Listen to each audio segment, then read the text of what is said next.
এই দারোয়ানের বাচ্চা দারোয়ান, তুই বসে থেকে ঘুমাচ্ছিস কেন?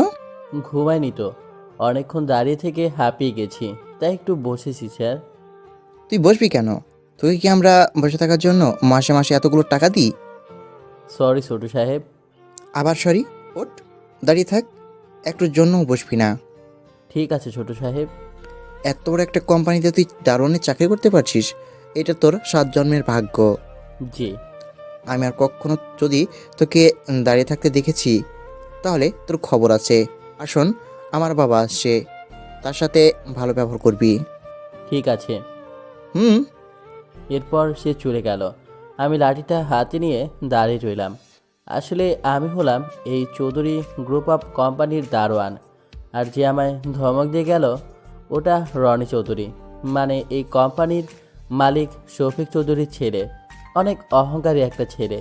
বড়লোক বলে তার নিচে থাকা গরিবদেরকে মানুষ বলে মনেই করে না, সবাইকে মনে করে তার চাকর। আর হবেই বা না কেন? এই কোম্পানি শহরে 1 নম্বরে আছে, আর তার বাবা এক বিশাল বিজনেসম্যান।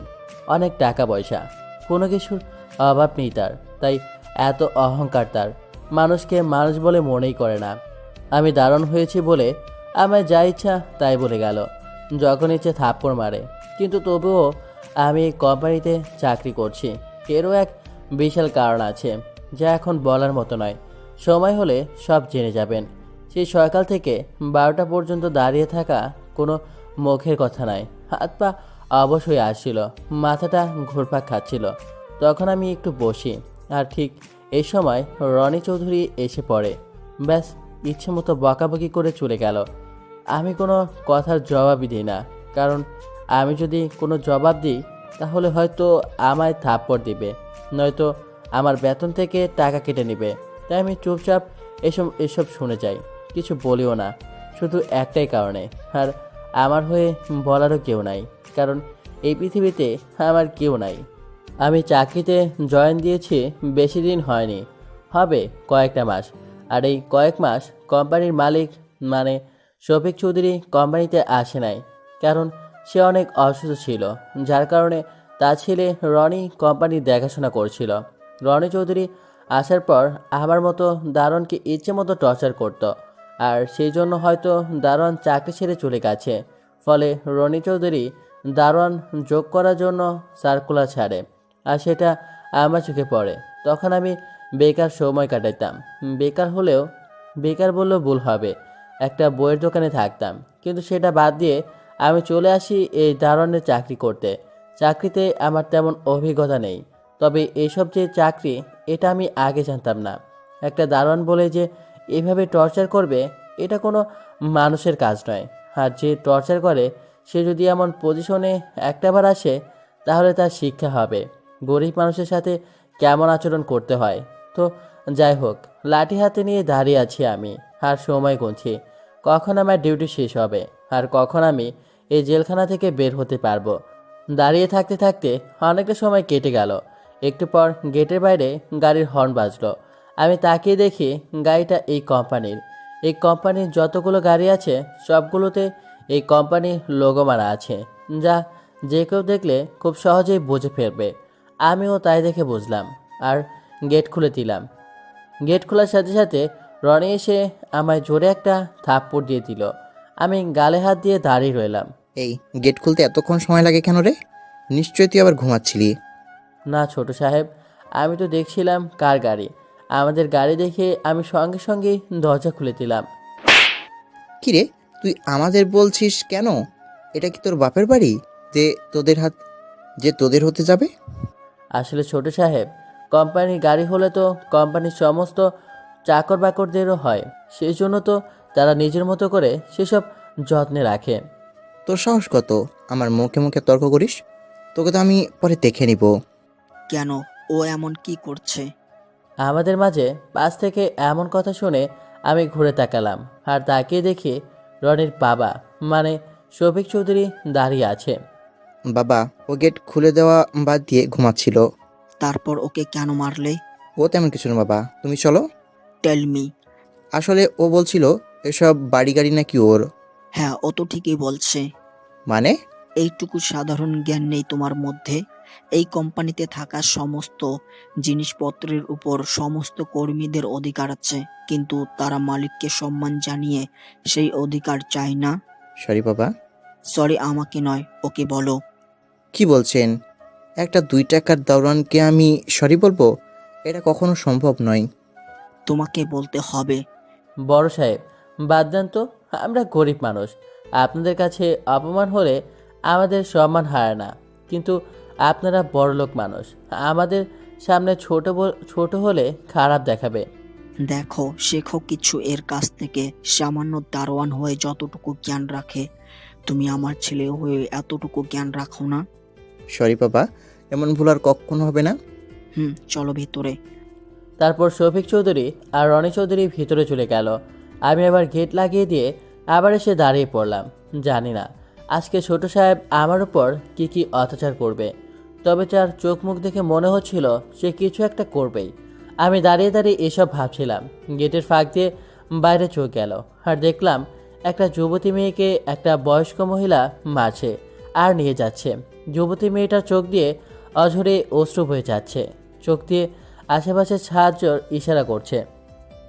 আমি গেট থেকে বেরিয়ে সেই মহিলাকে ডাক দিলাম। মহিলাটা আমার কথা শুনতে পেয়ে দাঁড়িয়ে গেল। আমি লাঠি হাতে তার সামনে গেলাম আর জিজ্ঞেস করলাম, এই মেয়েকে এভাবে মারছে কেন? বয়স্ক মহিলাটা আমার কথার জবাব বলল। কথাটা শুনে আমার জবাব বন্ধ হয়ে গেল। কথা বলার মতো কিছুই রইল না। আমি হতভম্ব হয়ে দাঁড়িয়ে রইলাম, কিন্তু মেয়েটার চোখের দিকে তাকিয়ে অনেক মায়া হলো। বয়স্ক মহিলাটা মেয়েটার হাত ধরে টেনে নিয়ে চলে গেল। আমি কিছু করতেই পারলাম না, কারণ মা মেয়েকে শাসন করবে, এতে আমার কি করার? যার ফলে আবার ঘুরে আমার জায়গায় এসে দাঁড়িয়ে গেলাম, কিন্তু মোর স্থির করতে পারছি না। বারবার মেয়েটার মায়াভরা মুখটা চোখের সামনে ভেসে আসে। নিজের কষ্টের মধ্যে থাকলেও অন্যের কষ্ট খুব বোঝা যায়। মনে মনে ভাবলাম, মেয়েটার হয়তো অনেক কষ্ট, কিন্তু এটাও তো হতে পারে মেয়েটা মেন্টালি অসুস্থ, নয়তো নিজের মেয়েকে এভাবে রাস্তায় মারবে কেন? এর সত্যিটা আমার জানতে হবে। মেয়েটা আসলে কে, আর কেনই বা তাকে এইভাবে মারছে? এরকম হাজারো প্রশ্ন আমার মাথায় ঘুরপাক করতে লাগলো, কিন্তু এখান থেকে না পারছি যেতে আর না পারছি চুপচাপ থাকতে। কেন জানি অস্থির অস্থির লাগছে, মনকে এক জায়গায় স্থির করতেই পারছি না। এভাবে দাঁড়িয়ে থেকে দিন পার করলাম। আমার ডিউটি শেষ হয়ে গেল, যার জন্য আমি অফিস থেকে বেরিয়ে পড়লাম। বেরিয়ে এসে আশেপাশে তাকিয়ে দেখলাম, কিন্তু কিছুই দেখতে পেলাম না। আর আমি মেয়েটার নাম কি, বাড়ি কোথায়, এসব কিছুই জানি না। তাহলে কি করে তাকে খুঁজবো? কোনো রকম উপায় না পেয়ে বাসার দিকে রওনা হলাম। বাসায় আমি একাই থাকি, বাবা মা তো নেই, আর আজ পর্যন্ত বিয়েও করি নাই, তাই বাসায় আমি একা। কিন্তু একা বাসা থেকে অফিস করা, আবার এসে রান্না করা, এসব করতে অনেক টাফ হয়ে যায়। কখনো কখনো তো আমি না খেয়ে শুয়ে পড়ি, আবার কখনো কখনো বাইরে হালকা করে খেয়ে আসি, কারণ রাতে না খেয়ে ঘুমালে সকালে আমি লাঠি নিয়ে দাঁড়িয়ে থাকতে পারবো না। আর দাঁড়িয়ে থাকতে না পারলে রনি চৌধুরী আবার বকাবকি করবে, সেজন্য রাতে খেয়ে শুয়ে পড়ি। পরের দিন সকালে ঘুম থেকে উঠে ফ্রেশ হয়ে নাস্তা বানিয়ে খেয়ে বের হয়ে যাই অফিসের উদ্দেশ্যে। কিছুক্ষণের মধ্যে অফিসে চলে আসি। রনি চৌধুরী আসার আগে যদি আমি অফিসে না পৌঁছাই তাহলে আমি শেষ, তাই সবার আগে আমায় অফিসে আসতে হয়। অফিসে এসে গেট খুলে দাঁড়িয়ে যাই।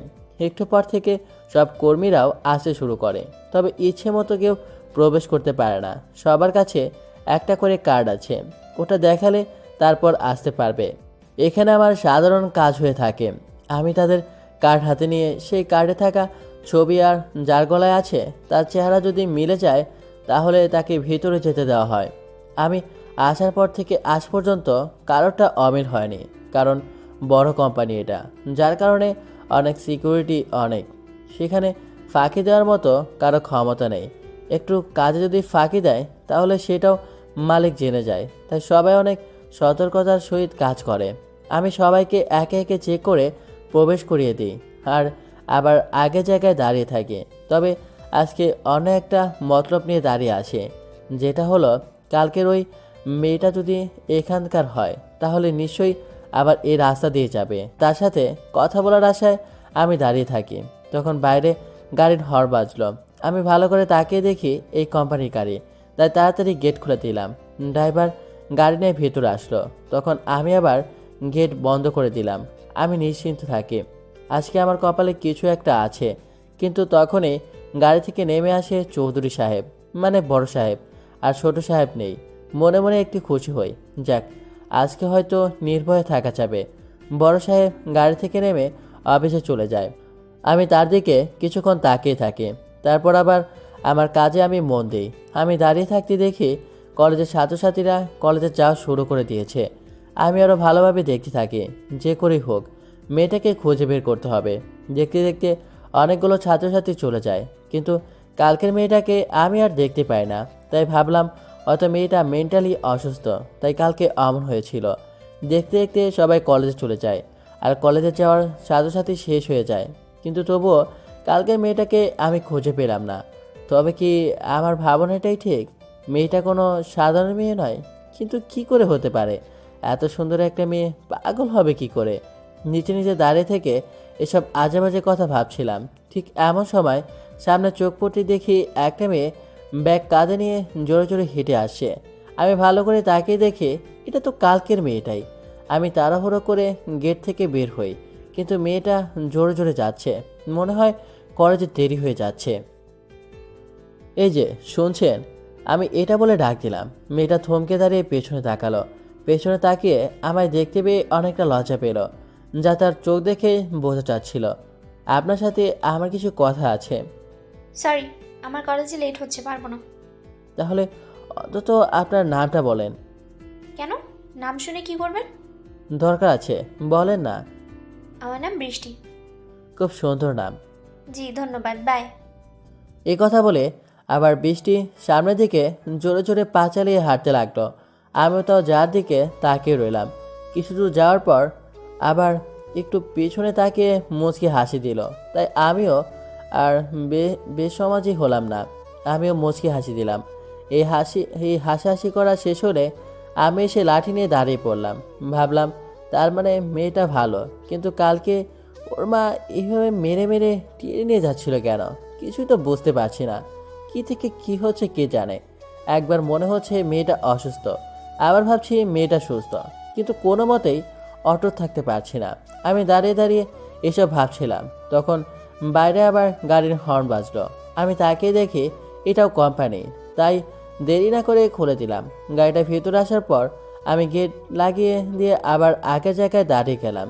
তখন সেই গাড়ি থেকে রনি নেমে আসলো, আর তারপর তার মা নেমে আসলো। রনি সোজা আমার কাছে আসলো। আমি ভাবলাম আজকে আমায় অপমান সেই লেভেলের করবে, আর হলো তাই। রনি আমার কাছে এসে বলল, মাম্মি এদিকে আসো। হ্যাঁ বাবা, আসছি। জানো মাম্মি, কালকে সামান্য দারোয়ানের জন্য আমার বাবা অনেক অপমান করেছে। এর কাছ থেকে নাকি অনেক কিছু শেখার আছে আমার। কি রে দারোয়ানের বাচ্চা দারোয়ান, রনি যা বলছে তা কি সত্যি? ওকে তো আমি আজ না বাবা, একে এখন কিছু বললে ওই বুড়া সোজা সাপটা তোকে দায়ী করবে, আর কোনোভাবেই তোকে দোষী হওয়া চলবে না। কিন্তু এই 2 টাকার গোলামকে এত সহজে ছেড়ে দিব?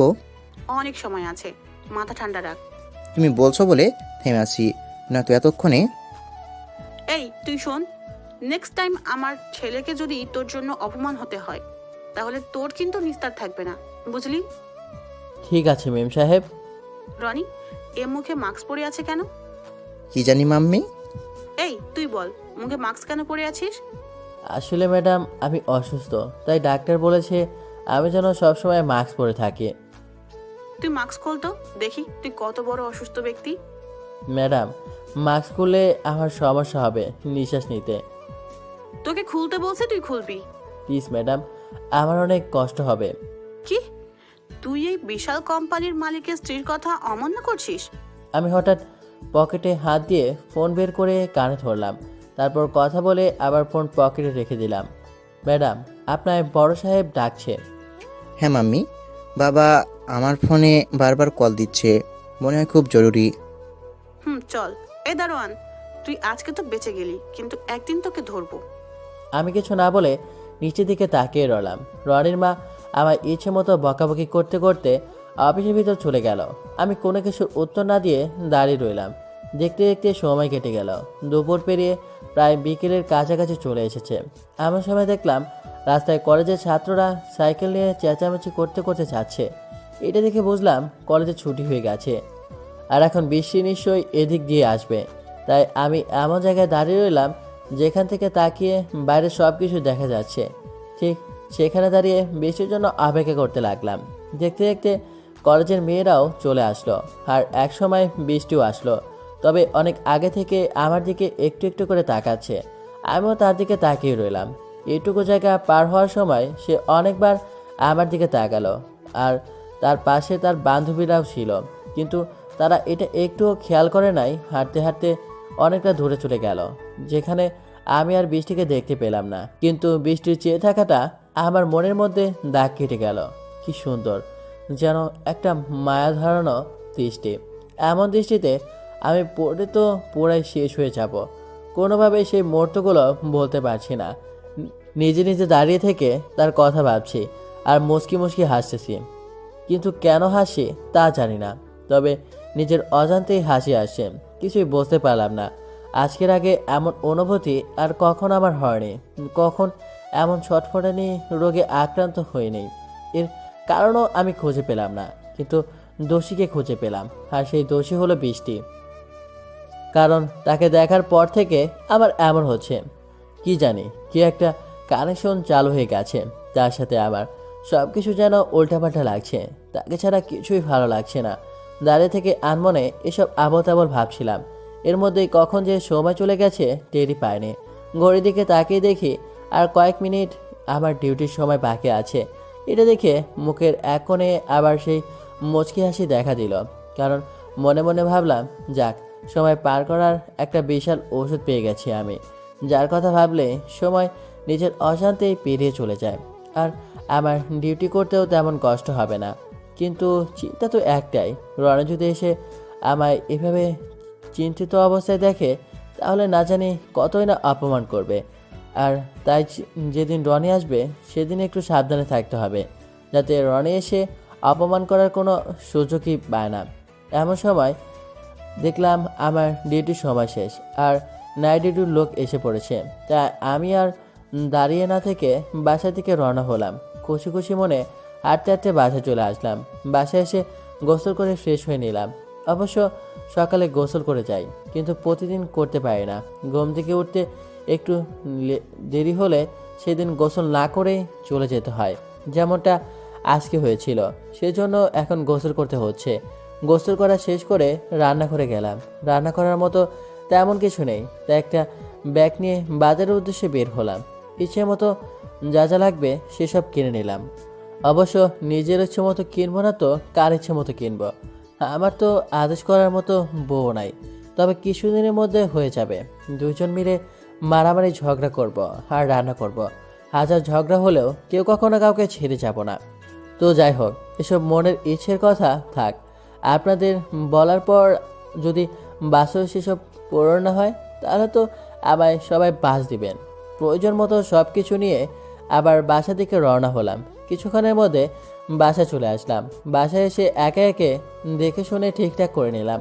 এরপর রাতের জন্য কিছু রান্না করতে হবে, নয়তো রাতে আজকেও না খেয়ে ঘুমাতে হবে।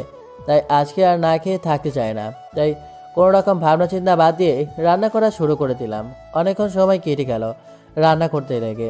তারপর রান্নার কাজ শেষ হলো। রাতে খাওয়া দাওয়া করে ঘুমিয়ে গেলাম। ঘুমটা অনেক সুন্দর হলো, তাই সকালে আজকে উঠতে দেরি হয়ে গেল। তাড়াহুড়ো করে ঘুম থেকে উঠে ফ্রেশ হয়ে নাস্তা বানাতে লেগে পড়লাম। নাস্তা বানিয়ে নিজে খেয়ে নিলাম আর তারপর অফিসের দারোয়ানের পোশাক পরে রওনা দিলাম। কিছুক্ষণের মধ্যে অফিসে এসে পৌঁছে গেলাম। গেট খুলে দিয়ে আবার কাজ আমি শুরু করে দিলাম। দাঁড়িয়ে গেলাম গেটের পাশে। একটু পর গেটের বাইরে গাড়ির হর্ন বাজলো। আমি গাড়ির দিকে তাকিয়ে দেখি এটা অফিসেরই গাড়ি, তাই দেরি না করে তাড়াতাড়ি গেট খুলে দিলাম। আমি গেট খোলায় ড্রাইভার গাড়ি নিয়ে ভিতরে প্রবেশ করলো। তারপর আমি আবার আগের মতো গেট লাগিয়ে দিলাম। গেটের পাশে দাঁড়িয়ে আছি আর একটু পর পর রাস্তার দিকে তাকাচ্ছি কখন বৃষ্টি আসবে। দাঁড়িয়ে থাকতে থাকতে সময় পার হয়ে গেল। রাস্তায় তাকিয়ে দেখি কলেজের ছাত্রছাত্রীরা কলেজে যাওয়া শুরু করে দিয়েছে। এটা দেখে আমার মনের মধ্যে কেন যেন একটু আনন্দ আনন্দ লাগছে। মনে মনে বলতে লাগলাম, এখনই বৃষ্টি আসবে এই দিক দিয়ে। কিন্তু অনেকক্ষণ হয়ে গেল, অনেকটা সময় পেরিয়ে গেল। কলেজের ছাত্রছাত্রীরা যাওয়া বন্ধ হয়ে গেল। কিন্তু বৃষ্টি এলো না। খুব অবাক হলাম আমি। সবাই আজকে আসছে, কিন্তু বৃষ্টি কেন আসলো না? কি হয়েছে তার আবার? এসে ভাবতে ভাবতে দেখি তার বান্ধবী, মানে কালকে বিকেলে যাদের সাথে বৃষ্টি বাসায় গিয়েছিল, তারা সামনে দিয়ে চলে গেল। আমি তাদের থামতে বলতে চাইলাম, কিন্তু কি মনে করবে না করবে ভেবে আর তাদের ডাক দিলাম না। আমি আবার আমার চাকরিতে মন দিলাম। আজকে অফিসে একটু শান্তিমতো থাকা যাবে, কারণ আজকে রনি অফিসে আসে নাই, আর এটাই আমার ভালো। সেই জন্য আরামে আরামে দিনটা কাটাইলাম। আসলে রনি অফিসে এসে কোনো কাজ করে না, শুধু আড্ডা দেয়। মন চাইলে করলো, না চাইলে না করলো। আপনারা ভাবছেন আমি দাঁড়ান হয়ে মালিকের সম্পর্কে কিভাবে জানবো? আরে ভাই, রনি অফিসে আসলেও সে একটু পর পর বাইরে ভিতরে এরকম করে যাওয়া আসা করে। আর কেউ যদি অফিসে কাজ করে তাহলে এত ঘন ঘন বাইরে কেন আসবে? কাজ নিয়েই তো বেজি থাকার কথা। তো যাই হোক, আমি সেসবে কান দিয়ে আমার লাভ নেই। আমার কাজ আমায় করতে হবে, আর তাদের কাজ তারা করবে, কোনো ব্যাপার না। এভাবেই দিনটা প্রায় কেটে গেল। দুপুর পেরিয়ে বিকেল আসলো, আর বিকেলে কলেজ ছুটি হওয়ায় ছাত্রছাত্রীরা বাসায় যাচ্ছে। সবার পরে দেখলাম বৃষ্টির বান্ধবীরা যাচ্ছে। আমি তাদের ডাক দিলাম, তখন তারা আমার ডাক শুনতে পেয়ে আমার কাছে আসলো। তোমরা কি বৃষ্টির বান্ধবী? আমার এই কথার উত্তরে তারা হ্যাঁ সূচক উত্তর দিল। আমি তাদের জিজ্ঞেস করলাম, আজকে বৃষ্টি আসে নাই কেন? তখন বৃষ্টির বান্ধবীরা যা বলল তা শুনে তো আমি থমকে গেলাম। আসলে ছোটবেলায় বৃষ্টির মা মারা যায়, কয়েকদিন পর তার বাবা মারা যায়। তারপর থেকে সে তার চাচার বাসায় থাকে, কিন্তু মেয়ের মতো হয়ে নয়, একটা চাকরের মতো হয়ে। বাসার সমস্ত কাজ তাকে দিয়ে করিয়ে নেয়। বৃষ্টি অনেক ভালো একটা ছাত্রী, কিন্তু তার চাচা চাচি তাকে পড়াশোনা করতে দেয় না। কলেজে আসলে তার চাচি এসে জোর করে টেনে বাসায় নিয়ে যায়। সেদিন বাসায় কাজ রেখে নাকি কলেজে চলে আসে, আর তাই তার চাচি এসে তাকে জোর করে বাসায় নিয়ে যায়। কিন্তু তেমন মারধর করে নাই, এমনি কয়েকটা থাপ্পড় দিছে। আর বৃষ্টি ক্লাস করবে বলে কলেজের বাইরে এসে তার চাচিকে অনেক অনুরোধ করেছে, কিন্তু সে শোনে নাই। সে নাকি কলেজে আসে কাজ করার ভয়ে, আর কলেজে এসে নাকি সে ছেলেদের সাথে ঘোরাঘুরি করে। এইসহ হাজারো কথা সেদিন বলেছে কলেজ ভর্তি ছাত্রছাত্রীদের মাঝে, যার জন্য সেদিন বৃষ্টি অনেক কান্না করেছে। বৃষ্টির বান্ধবীর মুখে এসব শুনে আমার অনেক কষ্ট হলো। আমিও তো এতিম, আর এতিম হয়ে এতিমের দুঃখ অবশ্যই বোঝা যায়। আমি বুঝতে পারলাম বৃষ্টি কতটা কষ্টে আছে। এমন কষ্টে থাকার চেয়ে মরে যাওয়া অনেক ভালো, কিন্তু মরে গেলে তো সব কিছু শেষ হয় না, আর তাই বাঁচতে হয়, বেঁচে থাকার পথ খুঁজে নিতে হয়। বৃষ্টির বান্ধবীরা চলে গেল, আমি দাঁড়িয়ে থেকে ওসবই ভাবলাম। বৃষ্টিকে যদি এমন কষ্ট থেকে বাঁচাতে পারতাম তাহলে কতই না ভালো হতো। আসলে এমন কষ্টে থাকলে সবাই মনে মনে বলে কেউ একজন আসুক আর আমায় এই কষ্ট থেকে মুক্তি দিয়ে নিয়ে যাক। কিন্তু আমি ছেলে হয়ে একটা মেয়েকে কি করে সাহায্য করব? কি অধিকার নিয়ে তাদের সামনে যাব? কিছুই তো বুঝতে পারছি না। এমন সময় আমার মাথায় আসলো পৃথিবীর সব থেকে বড় অধিকার স্বামী স্ত্রীর। আমি যদি তাকে বিয়ে করে আমার কাছে নিয়ে চলে আসি, অবশ্য আমারও তাকে ভালো লাগে। কিন্তু বৃষ্টির চাচা আর চাচি কি আমার সাথে, মানে একটা দারুণের সাথে কি বিয়ে দেবে? বর্তমান সমাজে সব মেয়ের বাবা মা খোঁজে একটা সরকারি চাকরিওয়ালা ছেলে, কিন্তু কেউ খোঁজে না একটা মধ্যবিত্ত ঘরের ছেলে যে তার মেয়েকে টাকার ওপর ঘুমাতে না পারলেও সারা জীবন সুখে রাখতে পারবে। আর সেই জন্যই তো আজ এত বিচ্ছেদ। তো যাই হোক, আমি দাঁড়িয়ে থেকে এসব ভাবছিলাম আর চিন্তা করলাম বৃষ্টির বাসায় যাব কিনা। অবশেষে ফাইনাল করে নিলাম বৃষ্টির বাসায় আমি যাব, আর তার চাচা চাচিকে বিয়ের প্রস্তাব দেব। যেই ভাবা সেই কাজ। পরের দিন সকালে আমি বৃষ্টির বান্ধবীর কাছ থেকে তার বাসার অ্যাড্রেস নিয়ে রাতে ডিউটি শেষ করে আমার বাসার কাছে থাকা একজন মুরব্বীকে নিয়ে রওনা হলাম। কিছুক্ষণ পর বৃষ্টির বাসায় এসে হাজির হলাম। কলিং বেল চাপতেই দরজা খুলে গেল। তাকিয়ে দেখে বৃষ্টি দাঁড়িয়ে আছে, হাতে ঝাড়ু, শরীরে অনেক ধুলাবালি, মনে হচ্ছে সে কাজ করছে। আমি আর কাকু ভিতরে এসে বসলাম। একটু পর তার চাচা চাচি এসে বসলো। আমি তাদের সব কথা খুলে বললাম বৃষ্টিকে আমার পছন্দ হয়েছে আর তাকে বিয়ে করতে চাই। বাকিটা মুরব্বী কাকু দেখে নিল। অনেক কথা বলার পর বৃষ্টির চাচা চাচি অবশেষে রাজি হলো। বৃষ্টি রুম থেকে জানালা দিয়ে তাকিয়ে আছে। এবার কাকু তাদের বলল দিন তারিখ কবে ঠিক করা হবে। তখন বৃষ্টির চাচা চাচি বলল, তারা নাকি কোনো অনুষ্ঠান করতে চায় না, তাদের নাকি কোনো তেমন আত্মীয় নাই, তাই আমাদের মাঝে শেষ করে দিবে। তাদের কথা শুনে বুঝলাম বেশির জন্য তারা এতটুকু খরচ করতে চায় না। তাকে বাড়ি থেকে বিদায় করতে পারলে যেন তারা বেঁচে যায়। যার কারণে আমিও আর অমত দিলাম না, কারণ আমি তো বৃষ্টিকে এই বিপদ থেকে নিতে এসেছি। তাই গোপনীয়ভাবে বিয়ের কাজ সারা হয়ে গেল। বৃষ্টিকে নিয়ে বাসায় চলে আসলাম। আমার আর বৃষ্টির বিয়ে হয়ে গেল, কিন্তু 8-10টায় বিয়ের মতো হলো না। আমাদের ছিল না কোনো সাজানো বাসর ঘর, ছিল না পুরো বাড়ি আলোয় ভরপুর। চারদিকে ময়লা আবর্জনা পড়ে আছে, ঘরের জিনিসপত্র এলোমেলো হয়ে আছে। কোনো রকমে একটু গুছিয়ে সেটাই বাসর ঘর বানালো পাশের ফ্ল্যাটের ভাবিরা। আমি বরের সাজে ঘরে প্রবেশ করলাম। সাধারণত নিয়ম অনুযায়ী বউ এসে নাকি বরকে সালাম করে, আমি তো তাই শুনেছি, কিন্তু আমার বেলা তা কিছু হলো না। বৃষ্টি ওখানেই বসে আছে। আমি কিছু মনে না করে বৃষ্টির পাশে গিয়ে বসলাম আর হিয়া বড় ঘোমটা তোলার জন্য 2টা হাত বাড়িয়ে দিলাম। ঠিক এমন সময় আমায় অবাক করিয়ে বৃষ্টি বলে উঠল। দাঁড়ান। বৃষ্টির কথা শুনে আমি হতভম্ব হয়ে গেলাম। হাত ওভাবেই রেখে আটকে গেলাম, যেন পাথর হয়ে গেছে। আপনি আমার শরীরে হাত দেওয়ার আগে আমার কিছু কথা আছে। হ্যাঁ, বলতে পারো, সমস্যা নেই। আমি আপনার স্বামী হিসেবে মানতে পারবো না। মানে কেন? কারণ আমার মনে এক বিশাল স্বপ্ন জায়গা করে আছে, যেটা আমি পূরণ করতে চাই। আর তার জন্য এই বাসা থেকে বের হওয়া আমার দরকার ছিল। তাই আমি আপনার ভুলিয়ে ভালিয়ে বিয়ে করে চলে আসি। প্লিজ আমায় খারাপ ভাববেন না, আর তাড়িয়েও দিবেন না। তার মানে আপনার স্বপ্ন পূরণ করতে আমায় ব্যবহার করেছেন? জি, এখন আপনি চাইলে আমার উপর স্ত্রীর অধিকার দেখাতে পারেন, কিন্তু সেটা আমার মন থেকে পাবেন না। দেখুন, গরিব হতে পারি, তবে এতটা নিজ মনের মানুষ নয় আমি। অনেক রাত হয়েছে, এবার ঘুমিয়ে যান। Good night. এ কথা বলে আমি একটা বালিশের চাদর নিয়ে বাইরে চলে আসলাম। আমি বাইরে চাদর ফেলে শুয়ে পড়লাম। মনে মনে ভাবলাম, আমার জীবনে কোনো কিছুই থাকে না, যেটা একটু মন থেকে চাই সেটা পেয়েও হারিয়ে ফেলি, কখনো আপন করে পায় না। আমার কপালটাই খারাপ। তো কি আর করার, মানতেই হবে সব। না জানি সামনে আর কি কি বাকি আছে আমার। এসব ভাবতে ভাবতে আমি ঘুমিয়ে গেলাম। ঘুম তেমনটা হলো না আমার, মনের মধ্যে কেমন জানি হচ্ছে। তাই খুব সকালেই উঠে পড়লাম। বালিশের চাদর নিয়ে দরজা খুলে রুমে এসে দেখি বৃষ্টি ঘুমিয়ে আছে। কি সুন্দর মায়াবী চেহারা। মেয়েরা ঘুমিয়ে থাকলে আসলেই তাদের অনেক কিউট লাগে। আর যদি সেটা হয় ক্রাশ, তাহলে তো কোনো কথাই থাকলো না। যেহেতু এটাও আমার ক্রাশ, তাই আমিও অবাক হয়ে তাকিয়ে রইলাম। হঠাৎ বৃষ্টির ঘুম ভেঙে গেল আর আমায় এভাবে দেখে অনেকটা রেগে গেল। এই কি দেখছেন আপনি, অসভ্য কোথাকার? দেখুন, আপনি ভুল বুঝবেন না। আপনার কি কোনো ভদ্রতা বলে কিছু নেই নাকি? একটা অজানা মেয়ের রুমে ঢুকে তার দিকে এইভাবে জঘন্যভাবে তাকিয়ে আছেন। আসলে আমি কোনো খারাপ মতলবে এখানে আসিনি, বিশ্বাস করেন। তা তো দেখতেই পাচ্ছি, অসভ্য একটা ছেলে। আমি তো আপনাকে ভালো মনে করেছিলাম, কিন্তু আপনি তো একটা অভদ্র ছেলে, যার ক্যারেক্টারই ঠিক নেই। আপনি ভুল বুঝতেছেন। তবুও আপনি দাঁড়িয়ে আছেন, যান এখান থেকে, বের হন বলছি। আপনি কি জানেন না একটা মেয়ের রুমে ঢুকতে হলে নক করতে হয়? সরি, আসলে যান বলছি, অসভ্য কোথাকার। মনটা অনেক খারাপ হয়ে গেল। মাথা নিচু করে বেরিয়ে চলে আসলাম। আমি তাকে ভালোবাসার দৃষ্টিতে তাকিয়েছিলাম, অথচ সে কিনা ভাবলো। ছি, সব দোষ আমার। কি থেকে কি হয়ে গেল।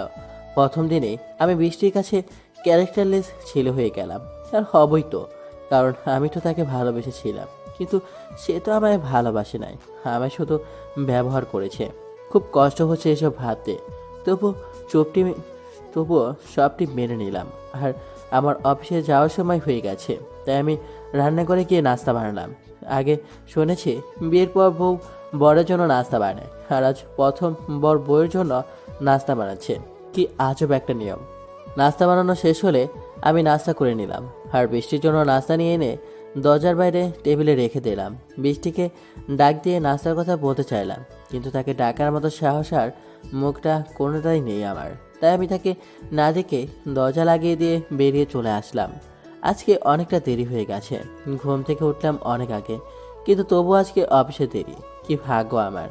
কিছু করার নেই, জ্ঞানীরা বলে গেছে কাউকে সাহায্য করতে গেলে আগে নিজে সাবধান হয়ে যাও, কারণ কারোর উপকার করলে বাজ খাওয়ার জন্য রেডি থাকতে হয়। আমারও তো তাই হলো। মিথ্যে ভালোবাসার মায়ে পড়ে অযথা কষ্ট টেনে আনলাম। এখন তো আর কিছু করার নেই। যতদিন বাঁচবো এই কষ্ট বই বাঁচতে হবে। এসব ভাবতে ভাবতে অফিসের দরজায় এসে দাঁড়িয়ে গেলাম। তাকিয়ে দেখি দরজা খোলা, তার মানে রনি এসে গেছে। কারণ আমি বাদে এই গেটের চাবি কেবল রনির কাছে থাকে। বুঝলাম আজকে আমার কপালে অনেক কিছু আছে, আর তার জন্য রেডি হয়ে গেলাম। আমি সোজা ভিতরে গিয়ে হাজিরা করে আসার সময় রনি আমায় ডাকলো। এই দারোয়ানের বাচ্চা দারোয়ান, এদিকে আই। জি ছোট সাহেব। এটা কি তোর বাপের বাসা পেয়েছিস যে ইচ্ছে মতো আসবি যাবি? আসলে ছোট সাহেব, আমার চুপ চুপ, ফকিরের বাচ্চা ফকির। তোকে না বলছি অনেক ভোরে এসে বসে থাকবি, আর তুই এত পরে আসছিস? ছোট সাহেব, শুধু 10 মিনিট দেরি হয়েছে তো। তুই আমার মুখে মুখে তর্ক করিস? তোর সাহস কম না? ব্যাস, অপমান করার মতো একটা পয়েন্ট খুঁজে নিল, আর সবার সামনে আমার ইচ্ছে মতো অপমান করে নিল। আমি মুখ বন্ধ করে শুনে গেলাম, কারণ জবাব দেওয়ার মতো ক্ষমতা আমার নেই, আর হয়তো থাকবেও না। কারণ গরিবদের সারা জীবন এভাবে বড়লোকের অত্যাচার সহ্য করে আসতে হবে। অফিসে থাকা সবাই আমার দিকে তাকালো। আমি মাথা নিচু করে অফিস থেকে বেরিয়ে এসে গেটের সামনে দাঁড়িয়ে গেলাম। অনেক অনেক কষ্ট হচ্ছে, যা বোঝানোর মতো নয়। আর কাকেই বা বলবো? পৃথিবীতে আপন বলতে আমার কে আছে যে তাকে আমার মনের দুঃখের কথা বলবো? সবাই শুধু স্বার্থের পাগল, স্বার্থ ছাড়া কেউ কিছু বোঝে না। আমি এক আজব পাবলিক যে শুধু মানুষকে আপন করতে জানে, কিন্তু কারোর সাথে অভিনয় করতে জানে না। সেই জন্যই তো আমার কপালে এত দুঃখ, এত অপমান। একবার বাসায় অপমান, একবার অফিসে অপমান। জীবনে কি আর বাকি আছে ভাই? শালা, এখন তো মনে হচ্ছে কি জন্য আমি বেঁচে আছি। বেঁচে থাকার কারণই তো খুঁজে পাচ্ছি না। সারাদিন একইভাবে দাঁড়িয়ে রইলাম। অনেক কষ্টের পর আমার ডিউটি শেষ হলো। আমি ডিউটি শেষ করে বাসার দিকে রওনা হলাম। বাসায় গেলে বৃষ্টিকে এক নজর দেখতে পাবো, আর এতে আমার সুখ। এর চেয়ে বেশি সুখ আমার কপালে নেই। সারাদিন দাঁড়িয়ে থাকার পর এখন এটা বাসা পর্যন্ত যাওয়া আমার সম্ভব নয়। তাই রিক্সা উঠলাম আর বাসার সামনে এসে নেমে গেলাম। রিক্সা থেকে নেমে বাসার ভিতর যাওয়ার সময় দেখতে পেলাম সকালে বৃষ্টির জন্য যে নাস্তা বানিয়েছিলাম সেটা এখনও ডাস্টবিনে পড়ে আছে, যেটা দেখে আমার অনেকটাই খারাপ লাগলো। এই নাস্তা বানানোর জন্য অফিসে দেরি হয়ে অপমান হলাম, আর সেই নাস্তা সে খেলোই না, উল্টো ডাস্টবিনে ফেলে রাখলো। আমি আর না দাঁড়িয়ে থেকে ভেতরে চলে আসলাম। ভেতরে এসে দেখি বাসাটা একটু পরিষ্কার, কারণ মেয়ে মানুষ থাকলে বাসা কখনো অপরিষ্কার থাকবে না। আমি সোজা আমার রুমে চলে গেলাম। রুমে এসে দারুণের ড্রেস খুলে সাধারণ পোশাক পরে নিলাম। তারপর গোসল করে ফ্রেশ হয়ে নিলাম। ভাবলাম হয়তো বৃষ্টি আমায় খেতে দিবে, কিন্তু আমি একটু বেশি আশা করে ফেলেছিলাম। তাকিয়ে দেখি বৃষ্টি শুয়ে আছে। খাওয়া দাওয়া করবো, আসেন। আপনার সমস্যা কি? হ্যাঁ, আমায় কি একটু শান্তিতে থাকতে দিবেন না? শান্তিতে থাকবো বলে এখানে আসলাম, এখানেও আপনি শান্তিতে থাকতে দিচ্ছেন না। আসলে আমি বলছিলাম। কি বলেছিলেন? হ্যাঁ, কি বলেছিলেন? দেখুন, আমি আগেই বলে দিয়েছি, আমার উপরে কোনো রকম অধিকার খাটাতে আসবেন না, নয়তো খুব খারাপ হবে।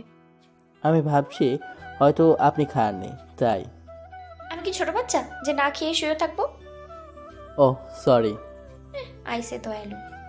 আমি আর কিছু বললাম না, নিজে নিজে খেয়ে নিলাম। প্রতিদিন যেভাবে একা একা খেয়েছি, তাহলে আজকেও খেতে পারবো। খাওয়া দাওয়া করে এসে দেখি আমার রুমের বাইরে টেবিলে বালিশ আর চাদর রাখা। আমি সেগুলো নিয়ে শুয়ে পড়লাম। পরের দিন সকালে উঠে ফ্রেশ হয়ে নাস্তা করে নিজে খেয়ে বৃষ্টির জন্য রাখলাম। বৃষ্টি তো খাবে না সেটা আমি জানি, তবুও রাখলাম আর বৃষ্টিকে ডেকে তুললাম। কি হয়েছে? হ্যাঁ, কি হয়েছে? এত সকালে কেন ডাকছেন? আসলে কি আপনি আমার শান্তিতে থাকতে দিবেন না? এ নিন 3000 টাকা, কলেজের পরীক্ষার ফ্রি দিয়েন, আর নিজের বইটই কোনো কিছু কেনা লাগলে কিনে নেবেন। এবার এখান থেকে যান। তারপর আমি অফিসে চলে আসলাম। সারাদিন ডিউটি করে রাতে বাসায় ফিরলাম। বাসায় এসে দেখি বৃষ্টি পড়তে বসেছে। আমি গিয়ে গোসল করে ফ্রেশ হয়ে নিলাম। খেতে দেওয়ার তো কেউই নাই, তাই নিজেই খেতে বসে গেলাম। তখন বৃষ্টি হঠাৎ পড়ল। দেখুন, আপনি আমায় টাকা দিচ্ছেন, খাবার দিচ্ছেন, আপনার থাকতে দিচ্ছেন, অনেক উপকারও করছেন, আর আমিও থাকায় বিয়েও করতে পারছেন না। তবে এটা আমার বেশি দিন হবে না। চাকরি পাওয়ার পর আমি আপনার এক মুক্তি দিয়ে দেব। মুক্তি এত সহজে যেতে পারলে তো ভালো। এর মধ্যে প্লিজ আপনি আমার উপরে স্ত্রীর অধিকার দেখাতে আসবেন না। ঠিক আছে, কথাটা মনে থাকে যেন। আর কোনো কথা না বলে আমি শুয়ে পড়লাম। সারাদিন অনেক ধকল যায় আমার ওপর, আর সেই জন্য রাতে আমি তাড়াতাড়ি ঘুমিয়ে যাই। সকালে উঠে আবার অফিসে চলে গেলাম, আর বৃষ্টি কলেজের সময় হলে কলেজে চলে যায়। এভাবে আমাদের দুজনে আলাদা আলাদা দিন কাটতে লাগলো। দেখতে দেখতে বৃষ্টির পরীক্ষা শুরু হয়ে গেল। প্রতিদিন গাড়ি ভাড়ার টাকা আমি দিয়ে দিতাম, তাছাড়াও হাত খরচের জন্য কিছু টাকা দিতাম। পরীক্ষা শেষ হয়ে গেল আর খুব ভালো রেজাল্টও করলো সে। ফলে সেদিন রাতে হঠাৎ করে আমায় মিষ্টি সুরে ডাকলো। বিয়ের পর এমন করে কখনো আমায় ডাকেনি, কিন্তু আজকে ডাকলো। আমি অনেকটা খুশি হয়ে গেলাম, তার কথার জবাব দিলাম। তখন সে মিষ্টির প্যাকেট এগিয়ে দিয়ে বলল, নেন মিষ্টি খান, আমার রেজাল্ট অনেক ভালো হয়েছে। ও দেন। আচ্ছা, একটা কথা বলবো? জি বলেন। আমাদের পরিচয় তো অনেক দিন হলো, এখন কি আমরা তুমি করে বলতে পারি? হ্যাঁ, সমস্যা নেই। ওকে, তাহলে আজ থেকে আমরা বন্ধু। ওকে। আমি তো বৃষ্টির কথা শুনে বেশ অনেকটা অবাক হলাম। যে মেয়ে সবসময় আমায় বকাঝকা করতো, আর সে নিজে থেকেই আমার সাথে বন্ধু হচ্ছে। বাহ, ভালো তো। তারপর আমি সেদিন পেট পুড়ে মিষ্টি খেলাম। প্রথমবার বৃষ্টি ভালো আচরণ করলো আমার সাথে, আর সেই খুঁজিতে মিষ্টি খেয়েই শুয়ে পড়লাম। পরের দিন সকালে আমি ঘুম থেকে উঠে দেখি বৃষ্টি উঠে গেছে। আমি কিছুটা অবাক হলাম, আজ এত তাড়াতাড়ি কেন ঘুম থেকে উঠলো। আমি ফ্রেশ হয়ে এসে দেখি বৃষ্টি নাস্তা বানিয়ে রেডি করে রেখেছে। বাপরে, আমি তো ভাবছি আজকে সূর্য কোন দিকে উঠলো। হায় করে দাঁড়িয়ে থেকে ভাবছি আজকে কি মনে করে এসব করছে। হয়তো আমার কাছ থেকে চলে যাবে, সেই জন্য আমায় খুশি করতে চাচ্ছে। এর চেয়ে বেশি কিছু তো আর নয়, কারণ বিয়ে করে এতটা দিন চলে গেল, আজ পর্যন্ত সে আমায় স্বামী হিসেবে মেনে নিল না। এই যে মিস্টার, হাঁ করে দাঁড়িয়ে থেকে কি দেখছেন? না মানে, ভাবছিলাম আজকে সূর্য কোন দিক দিয়ে উঠলো, আবহাওয়ার এত পরিবর্তন কেন। মানে না কিছু না। তুমি কি সব বলো বুঝি না, তাড়াতাড়ি নাস্তা করে অফিসে যাও। একটা কথা বলবো? বলো। আজকে এত কেয়ারিং কেন? চলে যাবে সেই জন্য? আপনি নাস্তা করে অফিসে চলে যান। আমি তো আবুলের মতো হা হয়ে গেলাম। কি এমন কথা বললাম যার জন্য তুমি থেকে আপনিতে আবার চলে গেল? আসলে মেয়েদের মন বোঝা বড় কঠিন, কখন কি করবে বলাই যায় না। কালকে তুমি করে বলতে চাইলো, সকালেও বললো, আবার এখন আপনি। বাহ। আমি আর কথা না বলে নাস্তা করতে বসে গেলাম। নাস্তা শেষ করে উঠে তৈরি হয়ে নিলাম। আমি যে কোম্পানিতে চাকরি করি ওইটার সার্কুলার ছাড়ছে, আপনি চাইলে ইন্টারভিউ দিতে পারেন। তবে হ্যাঁ, আমি কাউকে আমাদের সম্পর্কের কথা বলবো না, নিশ্চিন্তে থাকতে পারেন। এ কথা বলে আমি বেরিয়ে চলে আসলাম। বৃষ্টি আমার কথার কোনো উত্তর দিল না। আমিও উত্তরের আশায় দাঁড়িয়ে থাকলাম না, সোজা অফিসে চলে আসলাম। অফিসে এসে আমি আমার কাজে মন দিলাম। প্রতিদিনের মতো আজকেও অপমানিত হতে হলো, আর এটা তো আমার কপালের খেলা, কারণ সব জায়গায় অপমান হওয়া ছাড়া আমার কিছুই লেখা নাই। কিন্তু এত অপমানের পরেও আমি এখানেই পড়ে আছি, তার একটাই কারণ আছে, সেসব পরে জানতে পারবেন। আমি দাঁড়িয়ে থেকে ডিউটি করছিলাম, এমন সময় একটা গাড়ি এসে গেটের সামনে দাঁড়িয়ে গেল। আমি গেটের জানালা দিয়ে তাকিয়ে দেখি একটা রিক্সা, আর তাতে বসে আছে বৃষ্টি। আমি গেট খুলে দিলাম, তখন বৃষ্টি আমার মুখের দিকে তাকিয়ে রইল। হাসেন। মুখে মাস্ক পরে আছো কেন? দেখুন, আবার বলছি, অফিসে যদি জানতে পারে আপনি এই কোম্পানির সামান্য দারোয়ানের বিবাহিত স্ত্রী, যদিও আপনি মানেন না, তবুও বাইরের মানুষ তো বিয়ে মানে, তাই তারা জানতে পারলে আপনাকে আর চাকরি দেবে না। আমার কথা শেষ হতেই বৃষ্টি ভিতরে চলে গেল, কোনো উত্তর দিল না। আমি গেট লাগিয়ে দিয়ে দাঁড়িয়ে রইলাম। আমি একটু পর আবার পেছনে তাকিয়ে দেখে বৃষ্টি অফিসের ভিতর চলে গেছে। আমি মনে মনে ভাবতে লাগলাম, না জানি কি হয়, চাকরিটা পেলে হয়তো সে নিজের পায়ে দাঁড়াতে পারবে, তখন আর আমার সাথে তাকে থাকতে হবে না, সে অন্য কাউকে নিয়ে হয়তো সুখে থাকবে, আর আমি আবার আগের মতো হয়ে যাব। কিন্তু মুখে প্রকাশ করলেও মেয়েটার প্রতি আমার অসম্ভব ভালোবাসা তৈরি হয়ে গেছে। কবে সেটা হয়েছে আমি নিজেও জানি না, কিন্তু বৃষ্টি আমায় খুব জোর বন্ধুর বেশি কিছুই ভাবে না। অযথা আমি অনেক কিছু মনে করি। একা একা দাঁড়িয়ে থেকে আনমনে এসব ভেবে যাচ্ছিলাম, যখন ভাবছি বৃষ্টি একদিন আমায় ছেড়ে চলে যাবে নতুন কারো কাছে, ঠিক তখনই মনে অনেক কষ্ট এসে জমা হয়। মনে হয় জীবনের বড় কিছু একটা হারাতে যাচ্ছি আমি, হয়তো সেটা হারানোর পর নিজের অস্তিত্ব পাবো কিনা জানি না। জীবনের প্রথম কাউকে ভালোবেসেছি, আর তাকে কাছে পেয়েও হারাতে যাচ্ছি, আটকে রাখতে পারলাম না হয়তো। এসব ভাবতে ভাবতে মনটা অনেক খারাপ হয়ে গেল। আমি দাঁড়িয়ে আছি, তখন দেখলাম বৃষ্টি অফিস থেকে বেরিয়ে আসলো। আমার কাছে আসতে আমি আশেপাশে তাকিয়ে বৃষ্টির সামনাসামনি দাঁড়িয়ে গেলাম। প্রথমে দেখলাম আশেপাশে কেউ আছে কিনা। কি হলো, চাকরি কনফার্ম হলো? বৃষ্টি শুধু আমার কথা দাঁড়িয়ে শুনলো, কিন্তু কোনো উত্তর দিল না। আমি তার দিকে তাকিয়ে চোখের ইশারায় আবার জিজ্ঞাসা করলাম, কিন্তু বৃষ্টি এবার কোনো উত্তর দিল না, শুধু তাকিয়ে আমায় একবার দেখলো, তারপর সেখান থেকে হাঁটতে লাগলো। তখন আমি বুঝে গেলাম বৃষ্টি হয়তো আমার সাথে কথা বলবে না, যদি কেউ দেখে ফেলে এই ভয়ে। তাই আমিও তাকে কিছু জিজ্ঞেস করলাম না, দাঁড়িয়ে না থেকে যে গেট খুলে দিলাম। বৃষ্টি গেট দিয়ে বের হয়ে একটা রিক্সা ঢেকে নিয়ে রিক্সায় করে চলে গেল। আমি কিছুক্ষণ অবাক হয়ে বৃষ্টির যাওয়ার দিকে তাকিয়ে রইলাম। মনে মনে বললাম, হয়তো সে আমার দিকে ঘুরে তাকাবে, কিন্তু তাকালো না। হয়তো আমি একটু বেশি আশা করে ফেলেছিলাম, তাই এমনটা হলো। আমি সেখানে দাঁড়িয়ে না থেকে ভেতরে এসে গেট লাগিয়ে দিলাম। সারাদিন ডিউটি করে রাতে যখন বাসায় আসলাম, এসে দেখি দরজা বন্ধ আছে। আমি ধাক্কা দিতেই খুলে গেল, তাই ভিতরে চলে গেলাম। ভিতরে এসে আমি রুমে চলে গেলাম। রুমে এসে দেখি বৃষ্টি নেই। মনের ভিতরে একটা ধাক্কা লাগলো। আমি শার্ট আর প্যান্ট না খুলে বৃষ্টিকে খুঁজতে লাগলাম। ভাবলাম হয়তো বাথরুমে গেছে, তাই আমি বাথরুমে গেলাম, কিন্তু সেখানেও পেলাম না। আমার চিন্তাটা একটু বেশি হয়ে গেল। পুরো বাড়িটা খুঁজে দেখলাম, কিন্তু কোথাও পেলাম না। এবার আমি জোরে বৃষ্টি বলে ডাক দিলাম। তখন কোথা থেকে যেন বৃষ্টি কণ্ঠ ভেসে আসলো। বৃষ্টি, কি? কোথায় আছো? মরে গেছি। হ্যাঁ? আমি ভালো করে খেয়াল করে দেখলাম কণ্ঠটা রান্নাঘরের দিক থেকে আসে। আমি দৌড়ে রান্নাঘরে চলে গেলাম। রান্নাঘরে এসে দেখি বৃষ্টি নিজের মনের মতো করে রান্না করতেছে। আমি এবার হাফ ছেড়ে বাঁচলাম, মানে যাকে বলে দেহ থেকে পান আসলো। তুমি শার্ট প্যান্ট না খুলে আমাকে কেন খুঁজতেছো? ঘরের লক্ষ্মী যদি ঘরে না থাকে তাহলে তো বামনের চিন্তা হবেই। ঘরের লক্ষ্মী কি শুধু ঘরে থাকতে হবে? রান্না বান্নাও করতে হবে। লক্ষ্মীকে ঘরে না পেলে রান্নাঘরে খুঁজতে হবে। আমি কি স্বপ্ন দেখবো যে তুমি রান্নাঘরে? মেয়েরা রান্নাঘরে থাকবে না তো কোথায় থাকবে? আপনি অনেক রান্না করেন, তো তাই সবাই জানে আপনি রান্নাঘরেই থাকবেন। করি না তো কি হয়েছে, এখন থেকে করবো। বাপরে, এত চেঞ্জ! হয়েছে আমার চেঞ্জ না দেখে আপনি এখান থেকে রুমে গিয়ে নিজের কাপড় চোপড় চেঞ্জ করেন। ওকে ওকে, যাচ্ছি। এই কথা বলে আমি নীলার পাশে দাঁড়িয়ে তার দিকে কিছুক্ষণ তাকিয়ে থাকলাম আর নিজের মনকে জিজ্ঞেস করলাম, এটাই কি সেই মেয়ে যাকে কিনা একবারের বেশি ডাক দিলে অনেকটা রেগে গেত? ঠিক তখনই বৃষ্টি আমার দিকে বড় বড় চোখে তাকালো। ফলে আমি সেখান থেকে খুব তাড়াতাড়ি রুমে চলে আসলাম। রুমে গিয়ে নিজের শার্ট প্যান্ট চেঞ্জ করে নিলাম। এরপর গোসল করার জন্য বাথরুমে গেলাম। গোসল শেষ করে এসে দেখি বৃষ্টি খাবার রেডি করে নিয়ে বসে আছে। আরেকটা ভালো লাগলো, অনেকদিন পর বৃষ্টি আমার সাথে এমন আচরণ করছে। বিয়ের পর আজ প্রথম আমার জন্য রান্না করে খাবার নিয়ে বসে আছে। আর এতদিন আমি রান্না করে খাবার নিয়ে তার জন্য বসে থাকতাম, কিন্তু সে আমায় বকাবকি করে আমার মনটা নষ্ট করে দিত। তাই আছে কোনো কথা বলে বৃষ্টির আমার সুন্দর মনটা নষ্ট করে দিতে চায় না। সেজন্য আমি সোজাসুজি এসে খেতে বসলাম। বৃষ্টি খাবার তুলে আমায় দিল। আমি খাওয়া দাওয়া শুরু করে দিলাম।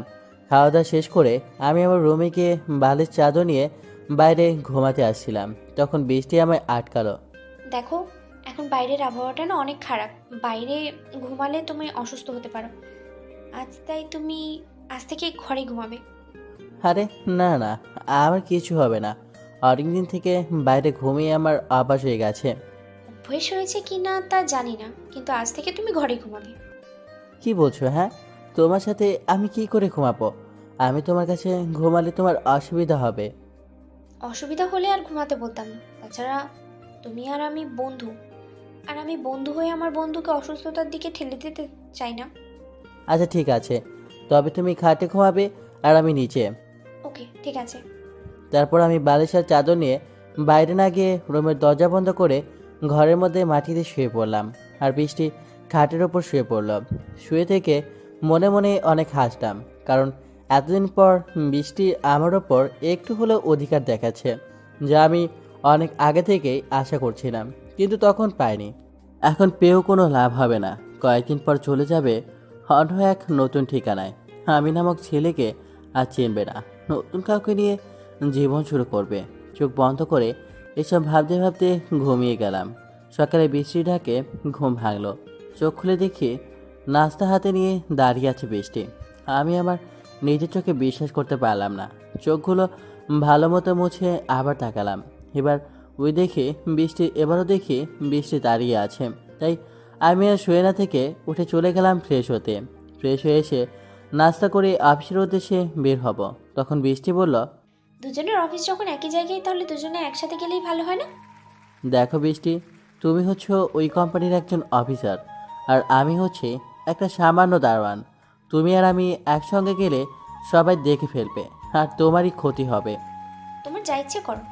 এরপর আমি আর বেশিক্ষণ অপেক্ষা করলাম না, বাসা থেকে বেরিয়ে অফিসের উদ্দেশ্যে রওনা দিয়ে দিলাম। আমি বেরিয়ে আসার কিছুক্ষণ পর বৃষ্টিও রওনা দিল অফিসের উদ্দেশ্যে। এভাবেই দুজনে বেশ ভালো মতোই দিন কাটছিল।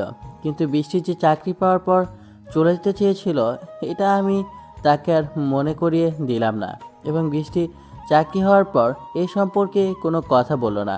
হঠাৎ একদিন অফিসে গেলাম আমি আমার জায়গায়, আর বৃষ্টি বৃষ্টির জায়গায়। তো সেদিন আবার বড় সাহেব না এসে রনি চৌধুরীকে অফিসে পাঠালো, আর রনি চৌধুরীর পি হিসেবে বৃষ্টিকে নিযুক্ত করা হলো। যদিও আমি দরজায় দারোয়ানগিরি করি, তবুও অফিসের ভেতরে খবর আমার কান পর্যন্ত পৌঁছে গেল।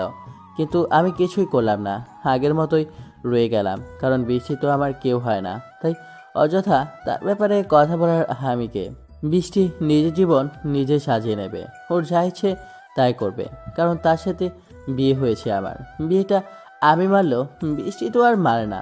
বিয়ে মানে শুধু একজনই রাজি থাকা নয়, দুটো মনের মিল হয়ে একসঙ্গে হওয়ার নামই হচ্ছে বিয়ে। বৃষ্টির সাথে আমার বিয়ে হয়েছে ঠিক, কিন্তু তার মনের সাথে আমার মনের মিল নেই। যদিও আমি তাকে স্ত্রী হিসাবে অনেক আগেই মেনে নিয়েছি, কিন্তু বৃষ্টি এখনও আমায় তার স্বামী হিসেবে মেনে নিতে পারেনি। যেহেতু সে আমায় তার স্বামী হিসেবে মেনে নেয়নি, সেহেতু আমি কেন তার উপর অধিকার দেখাতে যাব? আর সে নিজেই তো অনেকবার আমায় বলে দিয়েছে তার উপর কোনো রকম অধিকার যেন আমি না দেখাই। এসব কিছু ভেবেই আমি চুপ হয়ে দাঁড়িয়ে রইলাম। আমি আমার কাজ করে গেলাম, সারাদিন ডিউটি করে বাসায় ফিরি, আর বাসায় এসে বৃষ্টি বন্ধু হিসেবে মানে সাহায্য করে। একদিন আমি ডিউটি করছিলাম, তখন রনি চৌধুরী কোথা থেকে যেন যাওয়ার উদ্দেশ্যে বের হলো। তার সাথে ছিল বৃষ্টি, যেহেতু তার বিয়ে, আর সাথে ছিল ম্যানেজার সহ দুইটা লোক। বৃষ্টির অনেক কাছাকাছি আছে রনি। এটা দেখে আমি আর মানতে পারলাম না, তার দিক থেকে মুখ ফিরিয়ে অন্যদিকে তাকালাম, আর এটা চোখে পড়লো রনি, আর তাই অনেকটা রেগে গেল আর আমার কাছে আসলো। এই দারোয়ানের বাচ্চা দারোয়ান, তুই আমায় দেখে মুখ ফিরিয়ে নিলি কেন? আসলে ছোট সাহেব। আবার মুখে মুখে কথা বলিস? তোর সাহস কী করে হলো আমায় দেখে মুখ ফিরিয়ে নেওয়ার? তুই কোন সাহসে আমায় দেখে অহংকার করে অন্যদিকে তাকালি? তুই জানিস তোর মতো দারোয়ানকে আমি হাজার হাজার টাকা কিনে নিতে পারি? আমার ভুল হয়ে গেছে, মাফ করে দিন। তোর মতো দারোয়ানকে আমি কি করে ক্ষমা করি?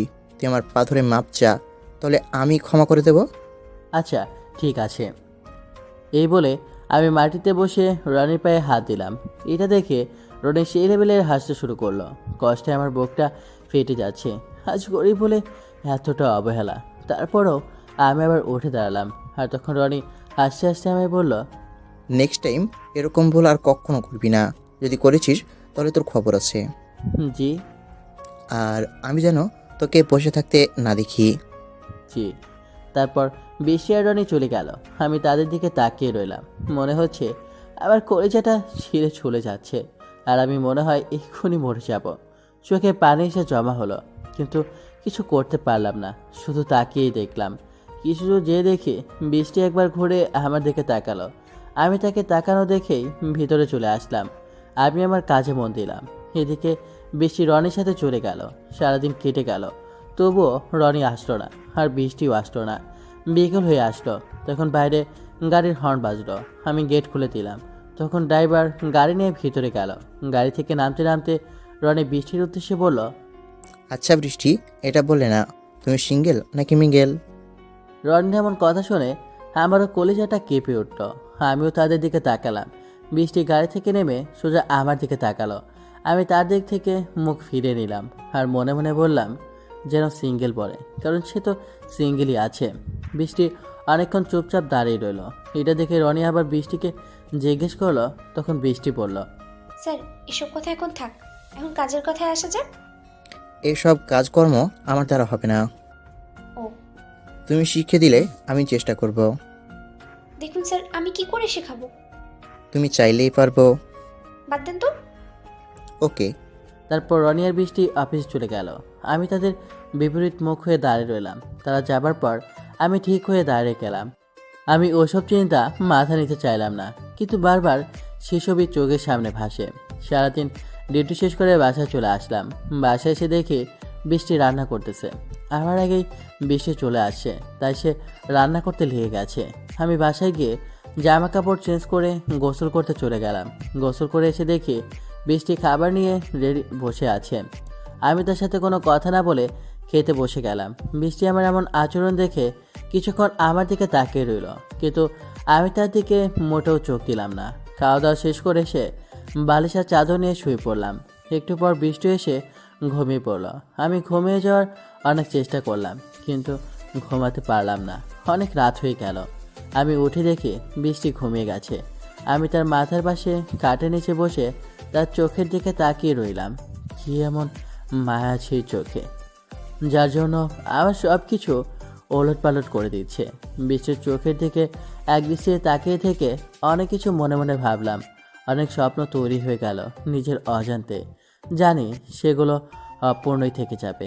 তার দিকে তাকিয়ে এসব ভাবতে ভাবতে কখন যে ঘুম এসে আক্রমণ করেছে তা আমি নিজেও জানি না।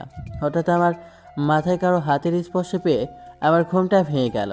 চোখ খুলে তাকিয়ে দেখি বৃষ্টি শুয়ে থেকে আমার মাথায় হাত বোলাচ্ছে। আমি তাড়াহুড়ো করে দাঁড়িয়ে যাই, অনেকটা ভয় পেয়ে যাই। না জানি আজকে আবার কি হয়। বৃষ্টি, আমি সত্যি বলছি, আমি এখানে ঘুমাতে চাইনি। প্লিজ বিশ্বাস করো, আমি ভুল বুঝিও না। আরে আরে, সরি সরি, এমন ভুল আর কখনো হবে না। প্লিজ মাফ করে দিও। এই বলে আমি আমার জায়গায় শুয়ে পড়লাম। বৃষ্টি আমার এমন কাণ্ড দেখে সেই অবাক হলো। আসলে আমি অনেকটা ভয় পেয়ে গিয়েছিলাম। চোখ খুলে যখন দেখলাম বৃষ্টি আমার সামনে তাকিয়ে আছে, তখন সেই প্রথম দিনের কথা মনে হলো, যেদিন বৃষ্টি আমায় অনেক অপমান করেছিল। আর এটা মনে পড়ে যাওয়াতে আরও বেশি ভয় পেয়ে যাই। আমি ভেবেছি হয়তো আজকেও আমায় অনেক অপমান করবে, ভুল বুঝবে।